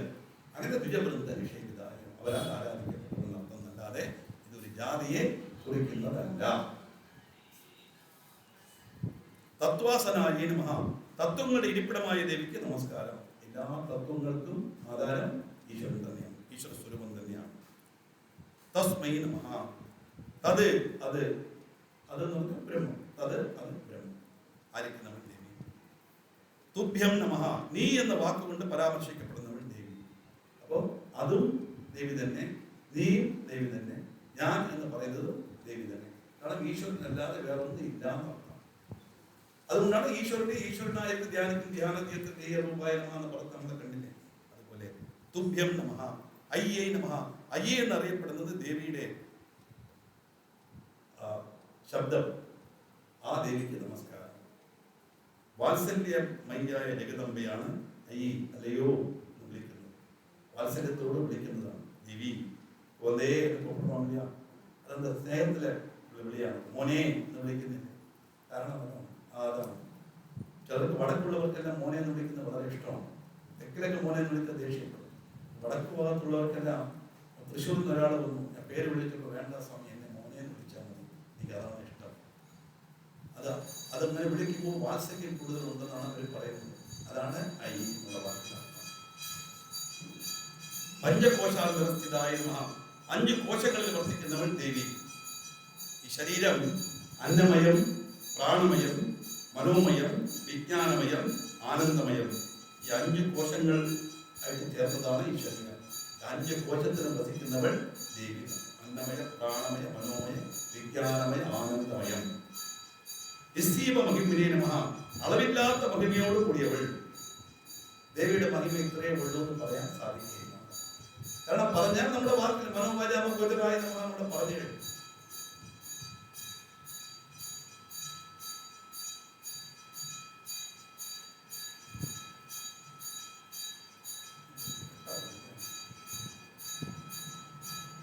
നിസ്സീമ മഹിമേ നമഃ. നിത്യ യൗവനായ നമഃ. എന്നും ഒരേപോലെ ഇരിക്കുന്നത് തന്നെ. അതുകൊണ്ടാണ് യൗവനയുക്തിയായി എത്രയോ കൊല്ലങ്ങൾക്ക് മുമ്പ് പ്രതിഷ്ഠിച്ചത്. എത്രയോ ആളുകൾ നോക്കുന്നത്, ഇനി എത്രയോ ആളുകൾ കാണാൻ പോകുന്നു, തൊഴാൻ പോകുന്നു. പക്ഷേ സ്വരൂപം അത് തന്നെയാണ്. തൊഴുന്ന ആളുകളും വരുന്ന ആളുകളും പോകുന്ന ആളുകൾക്ക് മാത്രമേ വ്യത്യാസമുള്ളൂ എന്നല്ലാതെ ദേവിക്ക് ഒരു വ്യത്യാസവും ഇല്ല. അല്ലേ? അവർക്ക് ഷഷ്ഠമൂർത്തി സപ്തതി സദാഭിഷേകം മനുഷ്യർക്ക് മാത്രം. കാരണം എന്താ? എന്നും യൗവനയുക്ത. എന്തുകൊണ്ടെന്ന് വെച്ചാൽ നിത്യമായ വസ്തു. അതാണ് യൗവനയുക്തിയാണ്. മതശാലിന്യേ നമഃ. ആനന്ദം കൊണ്ട് ശോഭിക്കുന്ന ദേവിക്ക് നമസ്കാരം.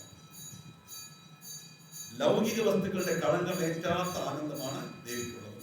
എന്ന് പറഞ്ഞാൽ ലൗകികമായ കാര്യങ്ങളിൽ നിന്നെല്ലാം എത്രത്തോളം വിട്ടുനിൽക്കുന്നോ അത്രത്തോളം ഈശ്വര സ്വരൂപത്തിൽ നമുക്ക് ലയിക്കാൻ സാധിക്കും. അപ്പോൾ ആ ആനന്ദം നമുക്ക് മനസ്സിലാക്കാൻ സാധിക്കും. ഇത് ദേവിക്ക് ഉണ്ടെന്ന് പറഞ്ഞു കഴിഞ്ഞാൽ ആ രീതിയിൽ നമ്മളും നമ്മളെ പാർക്കുന്നു. മതശാലിന്യേ നമഃ. മതകൗണ്ഡിത രക്താക്ഷേ നമഃ. ആനന്ദം കൊണ്ട് ചുഴലുന്ന കണ്ണുകളോട് കൂടിയവൾ. ആനന്ദദായകി എന്നർത്ഥം. മതപാടല ഗണ്ഡമുഖേ നമഃ. ആനന്ദം കൊണ്ട് പൂവിന്റെ നിറമുള്ള കവിഴ്ത്തടത്തോട് കൂടിയവൾ ദേവി. ചന്ദനദ്രവ ദിഗ്ധാംഗേ നമഃ. ചന്ദനക്കുടുംബ ശരീരത്തിലെല്ലാം പൂശിയ ദേവി. ഇതിലെ മുഴുക്കാത്ത കാത്തേക്കും അത് ഞാൻ വരുമ്പോ ഇല്ല, തിരിച്ചു പോകുമ്പോഴാണ് കണ്ടത്. പ്രത്യേക ഒരു അഴൽ തന്നെയാണ്. ഏത് ദേവിക്ക് ചേർത്താൽ അതും ദേവിക്ക് ചേർത്ത് കുറച്ചും കൂടി ഇപ്പോഴെങ്ങനെയാണല്ലോ സ്ത്രീകൾ അലങ്കാരം അവർക്കാണ് കൂടുതൽ യോജിക്കുന്നത്. എന്ത് ഭംഗിയായി അറിയാമോ? അതിന്റെ രൂപമെല്ലാം വരച്ച് ഭംഗിയായിട്ടിരുന്നു ചന്ദനക്കുഴമ്പ് ചാർത്തിയവൾ. അപ്പൊ നമ്മുടെ കരമലയിൽ കൃഷ്ണൻ പോകുന്നു, അവിടെ അതുപോലെ തന്നെ ആ കൃഷ്ണനെ ശരിക്കും ഒരു കാലം ചരിച്ച് നിൽക്കുന്ന പോലെ ഇരിക്കും. ആ അടിവയറും പൂക്കളെല്ലാം എന്ത് ഭംഗിയായിട്ട് ചന്ദനത്തിൽ വരച്ചു വയ്ക്കുന്നത്. വളരെ ചെറിയ മുത്തുകളൊക്കെ വെച്ച് അരഞ്ഞാണം പോലൊക്കെ ഇട്ട് ഇതൊക്കെ അവരവരുടെ ഒരു ആസ്വാദന രീതിയാണ്. അത് അവരറിയാണ്ട് അവർ ചെയ്യുന്നതാണ്. ചന്ദനക്കുഴമ്പ് അതാണ് സൗന്ദര്യത്തെ കാണിക്കുന്ന ഒരു കാര്യമാണ്. ചന്ദനദ്രവ ദിഗ്ധാംഗേ നമഃ. ചാമ്പയെ കുസുമപ്രിയായ നമഃ. ചെമ്പകപ്പൂവിൽ പ്രിയമുള്ളവൾ. കുശലായേ നമഃ. പ്രപഞ്ച കാര്യങ്ങളിൽ വിദഗ്ധയായവൾ ദേവി. എന്നാൽ ഈ പ്രപഞ്ചത്തിലുള്ള എല്ലാ കാര്യങ്ങളും നടത്താൻ കഴിവുള്ളവൾ. ഈശ്വര നിശ്ചയം അനുസരിച്ചാണ് എല്ലാം നടക്കുന്നത്. ഈ പ്രോഗ്രാമായാലും ശരി, വന്നിരിക്കുന്ന ആളുകളായാലും ശരി, ഇതെല്ലാം ഈശ്വര സങ്കല്പമാണ്. നമ്മൾ വിചാരിച്ചാൽ മാത്രം ഒന്നും നടക്കില്ല. അല്ലേ? അല്ലേ പറഞ്ഞു മാൻ പ്രൊപ്പോസസ് ഗാഡ് ഡിസ്പോസസ് എന്ന് പറയുന്ന കാര്യം എന്താണ്? അതുകൊണ്ടാണ് ഇങ്ങനെ കാണിക്കുന്നത്. എല്ലാം മുകളിൽ നിന്ന് ഒരാൾ കണ്ണു മുകളിൽ നിന്ന് ഇതിന്റെ മുകളിലാണ്. നമുക്ക് മീതെയുള്ള ശക്തി നടത്താം. അതുകൊണ്ടാണ് ഇങ്ങനെ കാണിക്കുന്നത്. കുശലായ നമഃ. കോമളാകാരായ നമഃ. കോമള രൂപിണിയായ ദേവിക്ക് നമസ്കാരം. അഴക് സ്വരൂപം. ദേവതാ സ്വരൂപമെല്ലാം അഴക് സ്വരൂപം. ലക്ഷണശാസ്ത്രം സൗന്ദര്യശാസ്ത്രത്തിന് ഉറവിടമാണ് ദേവി. അത് കോമളാകാരായ നമഃ. കുരുകുല്ലായ നമഃ. കുരുകുല്ല സ്വരൂപിണിയായ ദേവിക്ക് നമസ്കാരം. ഒരു ദേവതയുടെ പേരാണ്. ശ്രീചക്രത്തിൽ ചിത്ത, അഹങ്കാരം എന്നീ പ്രാകാരങ്ങളിൽ വർത്തിക്കുന്ന തന്ത്രരാജം എന്നാണ് പറയുന്നത്. ഇതെല്ലാം ആരാധന ചെയ്യുമ്പോൾ ആ ശ്രീചക്ര ഉപാസനയെ ഓരോരോ ആഭരണത്തിൽ ഓരോ ദേവതയെ പ്രതിഷ്ഠിച്ച് ആരാധന ചെയ്യും. അതൊരു വലിയ ഡീപ് സബ്ജക്റ്റാണ്. ആരാധിക്കുന്നവർക്ക് മാത്രമേ അത് അറിയൂ, മനസ്സിലാക്കാൻ പറ്റൂ. കുലേശ്വരിയെ നമഃ. കുലത്തിന് ഈശ്വരിയായ ദേവിക്ക് നമസ്കാരം. അളക്കുന്ന വസ്തു, അളക്കുന്ന വ്യക്തി, അളക്കൽ, ഈ മൂന്നും ചേർന്നതാണ് കുലം. എല്ലാം ഈശ്വരൻ തന്നെയാണ്. എല്ലാം അവിടെ തന്നെ. അതല്ലാതെ ഒന്ന് വേറെ എല്ലാം താല്പര്യം. ഒന്ന് കുലം എന്ന് പറഞ്ഞാൽ നമ്മുടെ സുഷുമ്ന നാടിയിൽ നിന്നും ആത്മീയമായ അർത്ഥമുണ്ട്. അതിൽ വസിക്കുന്നവൾ കുലേശ്വരിയെ നമഃ. കുലകുണ്ഡാലയായ നമഃ. കുലകുണ്ഡത്തിൽ വസിക്കുന്നവൾ. മൂലാധാര കരയുടെ മധ്യത്തിലുള്ള സൂക്ഷ്മ ബിന്ദുവാണ് കുലകുണ്ഡം. അതിൽ നിന്നും സഹസ്രാരം വരെയുള്ള ഓരോ ആധാരത്തിലും വസിക്കുന്നവൾ ദേവി. കൗളമാർഗ സത്പര സേവിതായ നമഃ. കൗളമാർഗം അനുസരിച്ച്, കുലാചാര പദ്ധതി അനുസരിച്ച് ശ്രീചക്രത്തിന് ബാഹ്യമായി പൂജ ചെയ്യുന്നു. കൗളമാർഗ സിദ്ധാന്തം ഒരെണ്ണം ഉണ്ടായിരുന്നു. അത് അപരിഷ്കൃതമായ രീതിയിൽ ഈശ്വരാരാധന ചെയ്യുന്ന ഒരു സിദ്ധാന്തമാണ്. പിന്നീട് അത് അബ്സല്യൂട്ടായി നിന്നുപോയി. കാരണം അതിങ്ങനെയാണ്. അതിൻ്റെ കാര്യം മനസ്സിലാക്കാതെ ആളുകൾ പലതും തെറ്റിദ്ധരിച്ച് അതിനെ ആരാധിക്കാൻ തുടങ്ങിയതാണ് ഈ മധു മധുരാക്ഷനൊക്കെ ദേവി ആരാധനയായിട്ട് വന്നത്. ഈ ആട് വെട്ടുക, കോഴി വെട്ടുക, ഇതെല്ലാം നരഹത്യ വരെ ചെയ്യുന്നുണ്ട്. ഇതെല്ലാം കൗളമാർഗത്തിലുള്ളതാണ്. അപ്പം അതൊന്നുമില്ല, അബ്സല്യൂട്ടായി. എന്നാലും ആ ആരാധനയിലും ദേവിയുടെ ആരാധന ഉണ്ടായിരുന്നത് കൊണ്ട് കൗളമാർഗ തത്പര സേവിതായ നമഃ എന്ന് പറയാം. കുമാരഗണ നാദാംബായ നമഃ. സുബ്രഹ്മണ്യന്റെയും ഗണപതിയുടെയും അമ്മയായ ദേവിക്ക് നമസ്കാരം. ഇത് പര്യായം തന്നെയാണ്. അഹങ്കാരത്തിനെയും നീചവിചാരത്തെയും നശിപ്പിക്കുന്നവരെന്നും അർത്ഥമുണ്ട്. തുഷ്ട്യൈ നമഃ. തുഷ്ടിയായ ദേവിക്ക് നമസ്കാരം. തുഷ്ടി എന്ന് പറഞ്ഞാൽ എന്താണ്? സന്തോഷം. സന്തോഷത്തിന്റെ പ്രതീകമാണ് ഈശ്വര സ്വരൂപം. പുഷ്ട്യൈ നമഃ. പുഷ്ടി എന്ന് പറഞ്ഞാൽ വളർച്ച, സന്തോഷം, വളർച്ച. അതും ദേവി തന്നെയാണ്. മധ്യേ നമഃ. ബുദ്ധിയാകുന്ന ദേവിക്ക് നമസ്കാരം. യാദേവി സർവഭൂതേഷു ബുദ്ധിരൂപേണ സംസ്ഥിത നമസ്തസ്യൈ നമസ്തസ്യൈ നമസ്തസ്യൈ നമോ നമഃ എന്ന് പറയുന്ന മധ്യേ നമഃ. ധൃത്യൈ നമഃ. ധൈര്യമാകുന്ന ദേവിക്ക് നമസ്കാരം. മനസ്സ്, പ്രാണൻ, ഇന്ദ്രിയങ്ങൾ, ഇവിടെ വൃത്തിക്ക് ആശ്രയമായ ശക്തിയാണ് ധൃതി. അല്ലേ? ധൈര്യം. ധൈര്യമുണ്ടെങ്കിലേ ആ മനസ്സായിട്ട് നിൽക്കാൻ സാധിക്കും. അതുപോലെ പ്രാണൻ, ഇന്ദ്രിയങ്ങൾ, ധൈര്യം. ധൈര്യം എന്ന് പറഞ്ഞാൽ എന്താണ്? ആരെയും പേടിക്കണ്ട എന്നുള്ളതല്ല. അതൊരു പോക്കിരിക്കം ഉണ്ടാകും. അതല്ല ധൈര്യം. ധൈര്യം എന്ന് ഉദ്ദേശിക്കുന്നത് ഇന്ദ്രിയങ്ങളെ നിയന്ത്രിച്ച് ഈശ്വര വിചാരത്തിൽ കഴിയുന്ന ഒരുത്തനും ഉണ്ടാകുന്ന ആ ഒരു ഫീൽ, അതാണ് ധൈര്യം. എന്താണ്? എന്നെ രക്ഷിക്കാൻ അത് മാത്രം വിചാരിച്ചാൽ മതി. പിന്നെ ഒന്നും നമ്മൾ പേടിക്കേണ്ട കാര്യമില്ല. രണ്ടാമത്, രണ്ട് എന്നുള്ള വിചാരമുള്ളപ്പോഴാണ് ഒന്നിനെ കണ്ട് ഭയം ഉണ്ടാകുന്നത്. ഒന്നേ ഉള്ളൂ എന്ന് പറഞ്ഞാൽ അവിടെ ഭയത്തിന് സാധ്യതയില്ല. ഭയമില്ലാത്ത അവസ്ഥയാണ് ധൈര്യം. അതാണ് ധൃതി. ശാന്തിയെ നമഃ. ശാന്തിയായി ദേവി നമസ്കാരം. ക്രോധമില്ലാത്ത അവസ്ഥ, ശാന്ത സ്വരൂപി. അതുകൊണ്ട് തന്നെയാണ് ദേവി വിഗ്രഹത്തെ തൊഴുമ്പോഴും അമ്പലത്തിൽ പോയിട്ട് വന്നുമ്പോഴും മനസ്സിനൊരു സമാധാനം കിട്ടുന്നു. ரொம்ப മനസ്സ് ഘട്ടമായിരിക്കണം. കോലത് പോയിട്ട് എന്ന് പറഞ്ഞ ആളുകൾ പോകുന്നില്ലേ? പോകുമ്പോൾ പ്രയാസത്തോട് പോകും. തിരിച്ചു വരുമ്പോൾ എന്തോ ഒന്ന് ഒരു ഭാരം കുറഞ്ഞ പോലൊരു തോന്നൽ. കാരണം എന്താ? ആ സ്വരൂപത്തെ ദർശിച്ചത് കിട്ടുന്ന അതിന്റെ റിഫ്ലക്ഷൻ നമ്മൾ വരുന്നു. അതാണ് ശാന്തി നമഃ. സ്വസ്തി മത്യേ നമഃ. നിത്യസത്യമായ ദേവിക്ക് നമസ്കാരം. സു അസ്തി സ്വസ്തി എന്നാണ് അതിന് പദം. അത്യന്തം ഉണ്മയായിരിക്കുന്ന വസ്തു ബ്രഹ്മം. കാന്തിയെ നമഃ. പ്രകാശരൂപിണിയായ ദേവിക്ക് നമസ്കാരം. ഇച്ഛാശക്തി രൂപിണിയായ ദേവി നമഃ. നന്ദിന്യേ നമഃ. നന്ദപുത്രിയായ ദേവി. കാത്യായൻ എന്ന പേരിൽ ദേവി നന്ദപുത്രിയായി ജനിച്ചതായിട്ട് ദേവി ഭാഗവത കഥയുണ്ട്. വിഘ്നനാശിന്യേ നമഃ. വിഘ്നങ്ങളെ ഇല്ലാതാക്കുന്നവൾ. സത്കർമ്മങ്ങൾക്കും സാധനങ്ങൾക്കും വരുന്ന വിഘ്നങ്ങളെ ഇല്ലാതാക്കുന്നവൾ. അപ്പോൾ ഗണപതിയുടെ വിഘ്നങ്ങളെ ഇല്ലാതാക്കുന്നു എന്ന് പറഞ്ഞാൽ ഗണപതിയെ നമ്മൾ അങ്ങനെ ഒരു സങ്കല്പത്തിൽ കൊണ്ടുവന്ന് വിഘ്നേശ്വരനെ ആരാധിക്കുന്നു. ദേവി വിചാരിച്ചാലും വിഘ്നിക്കുന്നു. ദേവി വേറെ, വിഘ്നേശ്വരൻ വേറെ ഇല്ല, ഒന്നേ ഉള്ളൂ.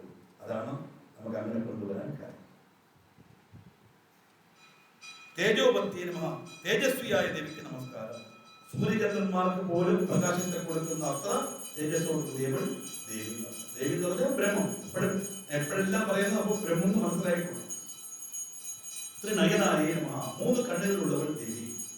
സാധാരണ ശിവനല്ലേ 3 കണ്ണ്. ശിവൻ വേറെ ദേവി വേറെ ഇല്ലല്ലോ, ഒന്നല്ലേ ഉള്ളൂ.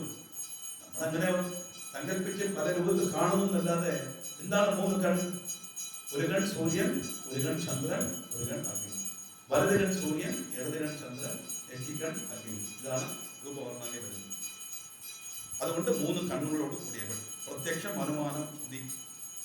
ലോലാക്ഷി കാമരൂപിണ്യേ നമഃ. ചഞ്ചല ദൃഷ്ടികളോട് കൂടിയ സുന്ദരിമാരൻ കാമസ്വരൂപിയായ ദേവിക്ക് നമസ്കാരം. മാലിന്യേ നമഃ. മാലയണിഞ്ഞ ദേവിക്ക് നമസ്കാരം. അക്ഷരമാല 51 അക്ഷരം. 51 കടാക്ഷിക്ക് 51 അക്ഷരാത്മകയെ നിമ്പത്തല്ലാതെ എനിക്കില്ല സമ്പത്തമ്മേ സരസ്വതി. പണ്ട് കാലത്ത് പാഠപുസ്തകങ്ങളിൽ ഇങ്ങനെയുള്ള പദ്യങ്ങളൊക്കെയാണ് കാണുന്നത്.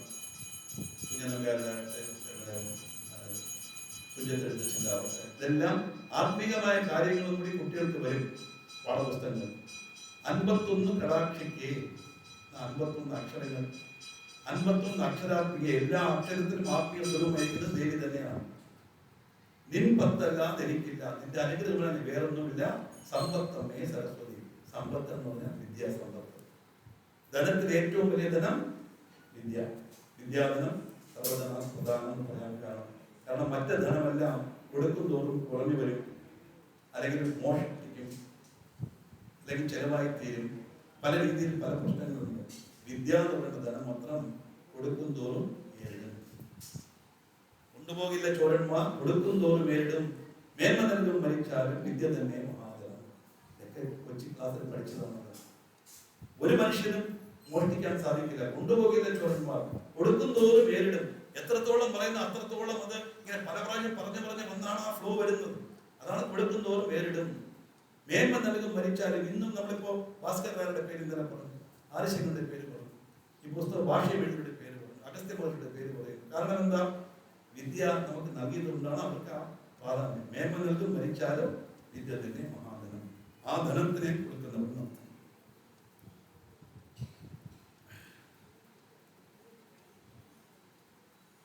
ലോലാക്ഷി കാമരൂപിണ്യേ നമഃ. മാലിന്യമ അക്ഷരമാല അണിഞ്ഞവൾ. ഹംസിന്യേ നമഃ. ഹംസമായ പരമഹംസത്തിൽ നിന്ന് അഭിന്നമായ ദേവി. ഹംസം എന്ന് പറഞ്ഞാൽ സോഹം ഹംസ. ഞാൻ വേറെ, ബ്രഹ്മം വേറെ അല്ല. ഞാൻ തന്നെ ബ്രഹ്മം, ബ്രഹ്മൻ തന്നെ ഞാൻ. അതാണ് ഹംസം എന്ന വാക്കിനർത്ഥം. സോഹം ഹംസ. മാത്രേ നമഃ. മാതാവായ ദേവിക്ക് നമസ്കാരം. അമ്മയാണ്, വേറെ പറയേണ്ട കാര്യമില്ല. അമ്മ എന്ന് പറയുമ്പോൾ തന്നെ എല്ലാവർക്കും അറിയാം എന്തുമാത്രം പ്രാധാന്യമുള്ളതാണ് ആ ഒരു ബന്ധം. മലയാചല വാസിന്യേ നമഃ. മലയപർവ്വതത്തിൽ വസിക്കുന്നവൾ ദേവി. മലയപർവ്വതത്തിൽ ഹിമാലയത്തിൽ വസിക്കുന്നവൾ എന്ന് വാക്യാർത്ഥം. ആത്മീകമായ അർത്ഥം സഹസ്രാരത്തിൽ വസിക്കുന്നവൾ. പർവ്വതം, മേരു എല്ലാം സഹസ്രാരത്തിൽ. സുമുഖ്യേ നമഃ. സുമുഖിയാണ് ദേവിക്ക് നമസ്കാരം. അംഗഭയ കൊണ്ട് മാത്രമല്ല, അകത്തുള്ള ജ്ഞാനവൃത്തി കൊണ്ടും മുഖത്തിന് സൗന്ദര്യം വരുന്നവൾ ദേവി. മനസ്സ് നന്നായിരുന്നാലേ അത് മുഖത്ത് പ്രകാശിക്കും. അതുകൊണ്ടാണ് നല്ല കാര്യങ്ങൾക്ക് പോകുമ്പോഴെല്ലാം പൂജ ചെയ്യുമ്പോഴും സർവാഭരണ പൂജിതരായിരിക്കണം. എല്ലാ കയ്യിലെ കാലം എത്രത്തോളം ആഭരണമുണ്ടോ അതെല്ലാം ഇട്ടുകൊണ്ട് തന്നെ പൂജ ചെയ്യണം എന്ന് പറയുന്നത്. ഇത് പണത്തിനെ കാണിക്കാൻ വേണ്ടിയല്ല. പലരും അങ്ങനെ തെറ്റിദ്ധരിക്കും. അങ്ങനെയല്ല. നിങ്ങൾ തന്നെ ആലോചിച്ച് നോക്കും.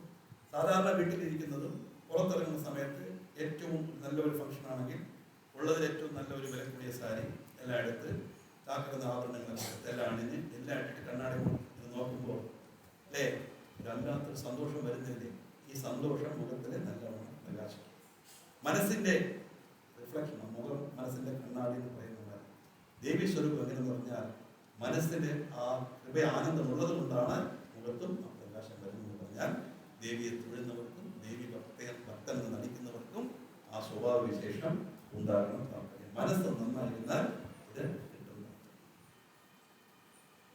സുമുഖ്യേ നമഃ. നളിന്യേ നമഃ. താമരപ്പൂവായ ദേവിക്ക് നമസ്കാരം.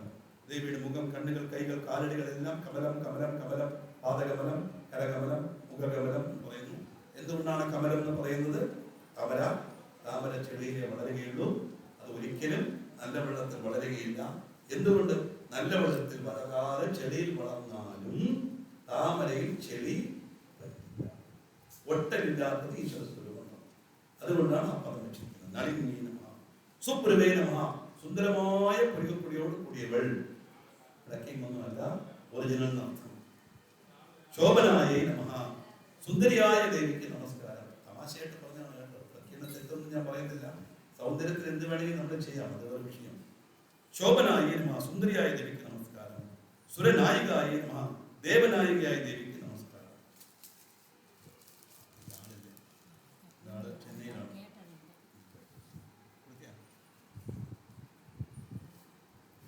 സുരനായികായ നമഃ. കാളകണ്ഠ്യായ നമഃ. ശിവപത്നിയായ ദേവിക്ക് നമസ്കാരം. എന്താണ് കാളകണ്ഠൻ?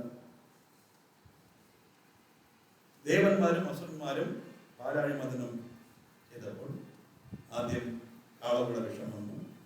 വിഷം വന്നപ്പോൾ എല്ലാവരും നാലുപാട് മൂടി പരമേശ്വരൻ നോക്കി ലോകത്തെ രക്ഷിക്കാൻ വേണ്ടി നേരെ കയ്യിലെടുത്ത് ആവശ്യങ്ങളെ ചോദിക്കുന്നു, ഇത്രത്തോളം ധൈര്യമാ നിനക്ക് പരമേശ്വര? അതെന്തോന്ന് ഞാവൽപ്പഴമാ? സിദ്ധ ഗുളികയാ?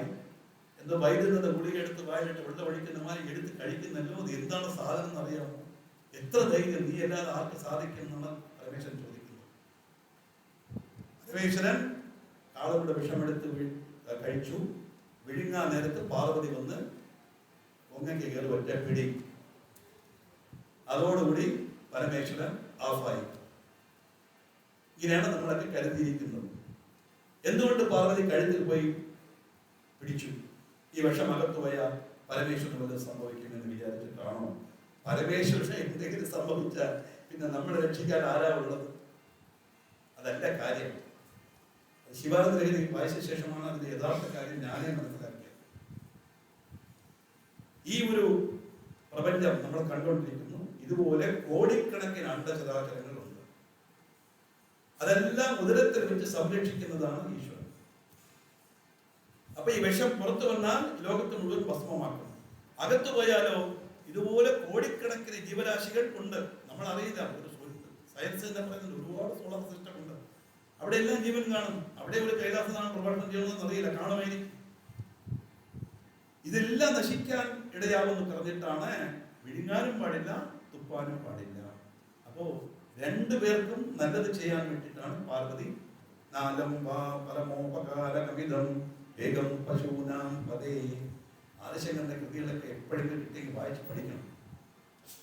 ഇത്ര ഒவ்வொരു ശ്ലോകവും എല്ലാത്തിനും അർത്ഥം ബ്രഹ്മം ഒന്നേ ഉള്ളൂ എന്നുള്ളതാണ്. അവസാനം അതിനെ കൊണ്ടു നിൽക്കുള്ളൂ. ഇവിടെ പറയുന്ന രീതി നാലംബ പരമോപകാരമിതം, പരോപകാരമായി ചെയ്തത് കൊണ്ട് വിഷം കൂടി പരമേശ്വരന് ഭൂഷണമായി മാറി. അതാണ് കാര്യങ്ങൾ. അപ്പൊ അങ്ങനെ എന്തുകൊണ്ട് ഉറങ്ങു എന്ന് പറഞ്ഞാൽ പാർവതിയുടെ കൈ പെട്ടത് കൊണ്ട് ആ ശീത തണുപ്പ്, അതാണ് ശിതികണ്ഠൻ പേര് വന്നത്. അതുകൊണ്ട് ശിതികണ്ഠ കുടുംബിനി എന്നാണ് അദ്ദേഹത്തിന്റെ പേര്. അപ്പൊ മഹിഷാസുരമൂർത്തി സ്തോത്രം ചൊല്ലുമ്പോൾ ഭഗവതി ഹേ ശിതികണ്ഠ കുടുംബിനി ഭൂരി കുടുംബിനി ഭൂരി കൃതി എന്ന് പറയണം. ഭഗവതി ഹേ ശിതികണ്ഠ കുടുംബിനി എന്ന് പറയണം. സീഡിയൊക്കെ അങ്ങനെ ഇരിക്കും, അവരെ പറഞ്ഞിട്ട് കാര്യമില്ല. അനന്തരൂപോ നന്ദശ്രീ ഇങ്ങനെയാണ് പേര് പറയുന്നില്ല, സീഡി വരുന്നത്. അനന്തരൂപ അനന്തശ്രീ, നന്ദശ്രീ ഇല്ല, അനന്തരൂപോ നന്ദശ്രീ. പുസ്തകം നോക്കൂ, ഒരു എഫ് ഇട്ട് കാണും. അതാണ് ഇതെല്ലാം ഗുരുമുഖമായി പഠിക്കണം എന്ന് പറയാൻ കാര്യം. ഗുരുമുഖമായി പഠിച്ചാൽ മാത്രം പോരാ, ഗുരുവിനും ഈ കാര്യം ഞാൻ ക്രിറ്റിസൈസ് ചെയ്യലില്ല. എന്റെ അമ്മதான் എനിക്ക് ചൊല്ലിത്തന്ന അമ്മയാണ് ഗുരു. വാസ്തവം അമ്മയ്ക്ക് ആര് പറഞ്ഞു കൊടുത്തു? അമ്മൂമ്മ പറഞ്ഞു കൊടുത്തു. അമ്മൂമ്മ എല്ലാം ഇങ്ങനെ പറഞ്ഞു കേട്ട് വന്നപ്പോൾ അനന്തരൂപോ നന്ദശ്രീ ഭഗവതി കേശിതി കണ്ട കുടുംബിനി. കണ്ട കുടുംബിനി എന്ന് പറഞ്ഞാൽ എന്താ? നിങ്ങൾ ഒരു മിനിറ്റ് ചിന്തിച്ച് പറഞ്ഞു നോക്കും. ആരെങ്കിലും പറ്റി പറഞ്ഞാൽ അടിയപ്പം കിട്ടിയെന്ന് അറിഞ്ഞൂടാ. പാവം എല്ലാം കേട്ടോണ്ടിരിക്കുകയാണ്. കാരണം എന്താ? അമ്മേന്ന് വിളിച്ചു കഴിഞ്ഞു. ഈ കുട്ടിയാണോ എന്ത് പറഞ്ഞാലും കേട്ടേ പറ്റും അല്ലെ? കുട്ടി ചവിട്ടി എന്ന് പറഞ്ഞാൽ അമ്മ തിരിച്ച് ചവിട്ടില്ലല്ലോ. ചവിട്ടന്റെ മോനെ തടവിടേ ഉള്ളൂ. ശിതികണ്ഠ കുടുംബിനി, ശിതികണ്ഠൻ, ശിതികണ്ഠന്റെ ഭാര്യ ഭഗവതി ഏ ശിതികണ്ഠ കുടുംബിനി. അർത്ഥം എന്താണ്? ഹേ ശിതികണ്ഠ കുടുംബിനി, ഹേ രമ്യകപ്രതിനി, ഹേ ശൈലസുതേ, ജയ ജയ ജയ, നിനക്ക് ജയം ഉണ്ടാകട്ടെ. ഇതാണ് സ്വന്തത്തിന്റെ അർത്ഥം. പുസ്തകത്തിൽ വളരെ ഭംഗിയായിട്ട് അടിച്ചിട്ടുണ്ട്. പണ്ട് 5 രൂപയുള്ള ഒരു പുസ്തകം വരാമൂർത്തി ക്ഷേത്രത്തിന് നടയിൽ വെച്ചിട്ടുണ്ട്. അതിൽ നിന്നാണ് ഞാൻ മനസ്സിലാക്കിയത് ഇതിന്റെ അർത്ഥം. എനിക്ക് പഴക്കം തോന്നി ഇരുന്നത് കണ്ട കുടുംബിനി വായിക്കുന്നു. നോക്കിയപ്പോൾ പുസ്തകത്തിൽ എഴുതിയിട്ടുണ്ട്. മനുഷ്യത്തിന്റെ ഒരു സ്തോത്രം എല്ലാം അങ്ങനെ തന്നെ. പുസ്തകം കറക്റ്റായിട്ടുണ്ട്. നമ്മൾ പറഞ്ഞു വന്നപ്പോൾ രാവെന്ന് തോന്നുന്നു അവരുടെ ജോലിയല്ല, അത് ആശാരിയുടെ ജോലിയാണ് രാവെന്ന്. ഭ്രമര ഭ്രമര ഭ്രമര ഭ്രമരാധിപതേ. ഭ്രമരം എന്ന് പറഞ്ഞാൽ വണ്ട്. ഭ്രമര ഭ്രമരം എന്ന് പറഞ്ഞാൽ വണ്ടിനെല്ലാം വണ്ട് മനുഷ്യ മനസ്സിലാണ്. അപ്പൊ സാധാരണ വണ്ട് പൂവിലുള്ള തേൻ നൂരാനായിട്ട് ആ പൂ ആകർഷിക്കപ്പെട്ട് വണ്ട് അവിടെ പോകുന്നു. ഇവിടെ മനുഷ്യന്റെ മനസ്സാകുന്ന വണ്ടിനെ ആകർഷിച്ച് തൻവശം കൊണ്ടുവരുത്തപ്പെടുന്ന താമരപ്പൂ പോലത്തെ മുഖത്തോട് കൂടിയ ദേവി. അതുകൊണ്ട് ഭ്രമര ഭ്രമര ഭ്രമരാധിപതേ. ചിതികണ്ട കുടുംബിനി എന്നാണ് പദം എന്നല്ലാതെ ചിതി കണ്ട കുടുംബിനി എന്ന് പാടാൻ പാടില്ല. പലരും പെരുന്നാളിന് ഞാൻ ക്ലാസ് എടുത്തോ പറഞ്ഞതുകൊണ്ട് മഹിഷാസുരമർദ്ദിനി സ്തോത്രമേ അബ്സല്യൂട്ടായി പോയി. അതുവരെ എനിക്കൊരു മഹാപ്രയാസമാണ്. ആരും നവരാത്രി അത് പാടുന്നില്ല. അത് നമ്മൾ പുസ്തകം എടുത്താൽ എങ്ങനെ പാടണമെന്ന് അറിയില്ല. സാറിന് ഓർമ്മ മുടക്കി വെക്കുന്നത് അത് പാടാൻ അങ്ങനെ വെക്കരുത്.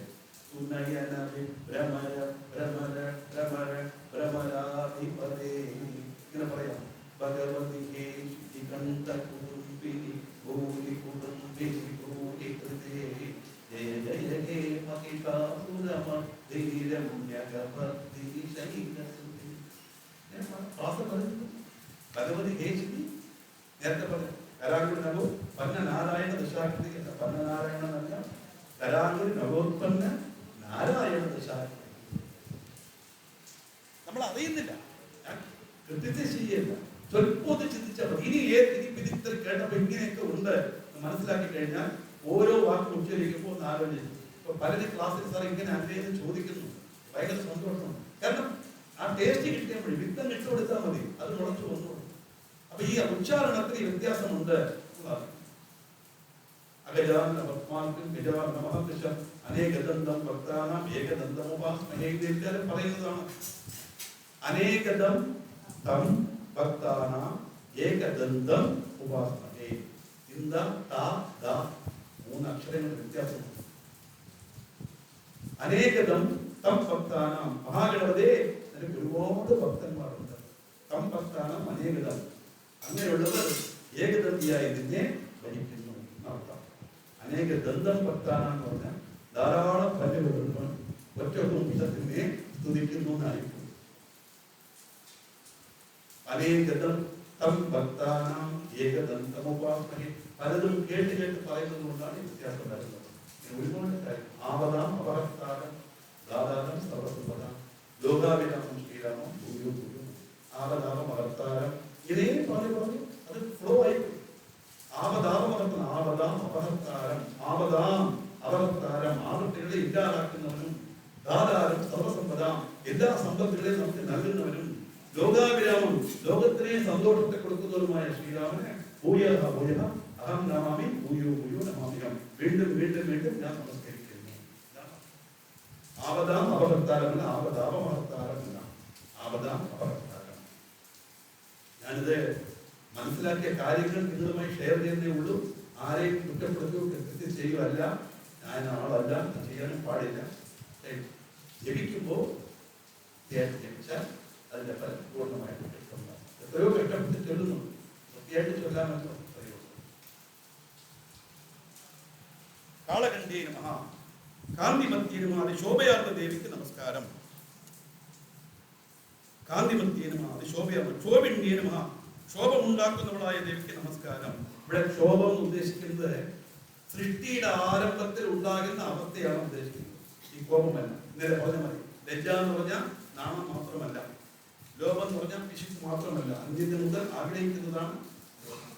അതേപോലെ അരുതാത്ത കാര്യം ചെയ്യാത്ത കാര്യം ചെയ്യുമ്പോൾ ചെയ്യാൻ പാടില്ല, അരുതാത്തത് ചെയ്യുമ്പോൾ ചെയ്യരുത് എന്ന് പറയുന്ന ആ ഒരു പവർ നമ്മൾ അറിയാതെ നമ്മുടെ മനസ്സിൽ തോന്നുന്നില്ല. അതാണ് ലജ്ജ ശരിക്കുള്ള.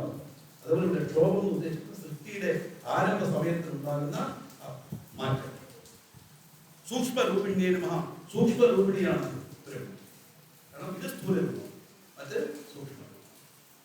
വജ്രേശ്വരിയേ നമഃ, വജ്രേശ്വരിയായ ദേവിക്ക് നമസ്കാരം. ശ്രീചക്രത്തിലെ വജ്രമായ 12 പ്രാകാരം അതിൽ വസിക്കുന്നവർ അർത്ഥമുണ്ട്. അത് ആരാധനയിൽ ഉള്ളതാണ്. വാമദേവി നമഃ, വാമദേവ പത്നിയായ ദേവിക്ക് നമസ്കാരം. വാമദേവൻ എന്ന് പറഞ്ഞാൽ പരമേശ്വരൻ. വയോവക്ത വിവൃജിതായ നമഃ, ആല്യം കൗമാരം യൗവനം ഇതെല്ലാം ഇതിന് അതീതമായത് ഈശ്വര സ്വരൂപം. കാരണം അതെല്ലാം 25 താഴമായുള്ള വസ്തുക്കൾക്ക്.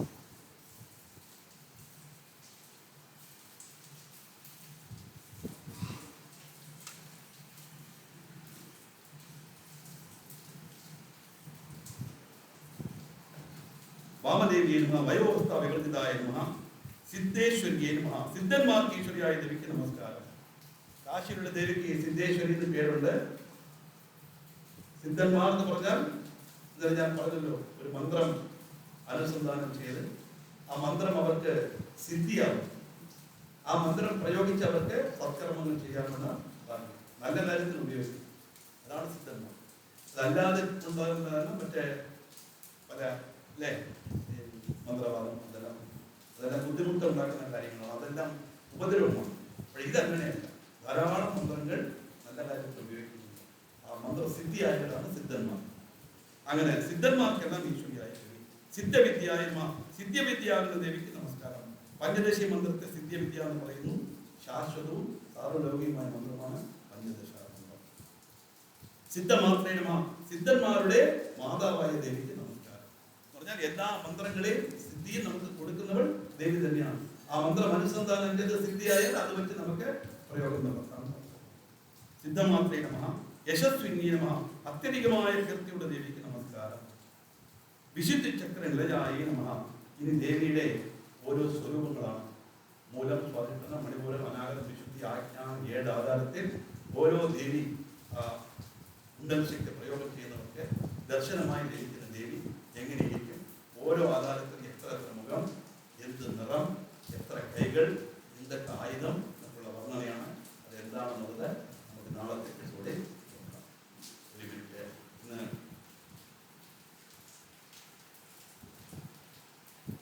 സാറ് ഞാൻ തന്നെ വന്നു. അതിൻ്റെ ആൾ ചെന്നൈയിലാണ്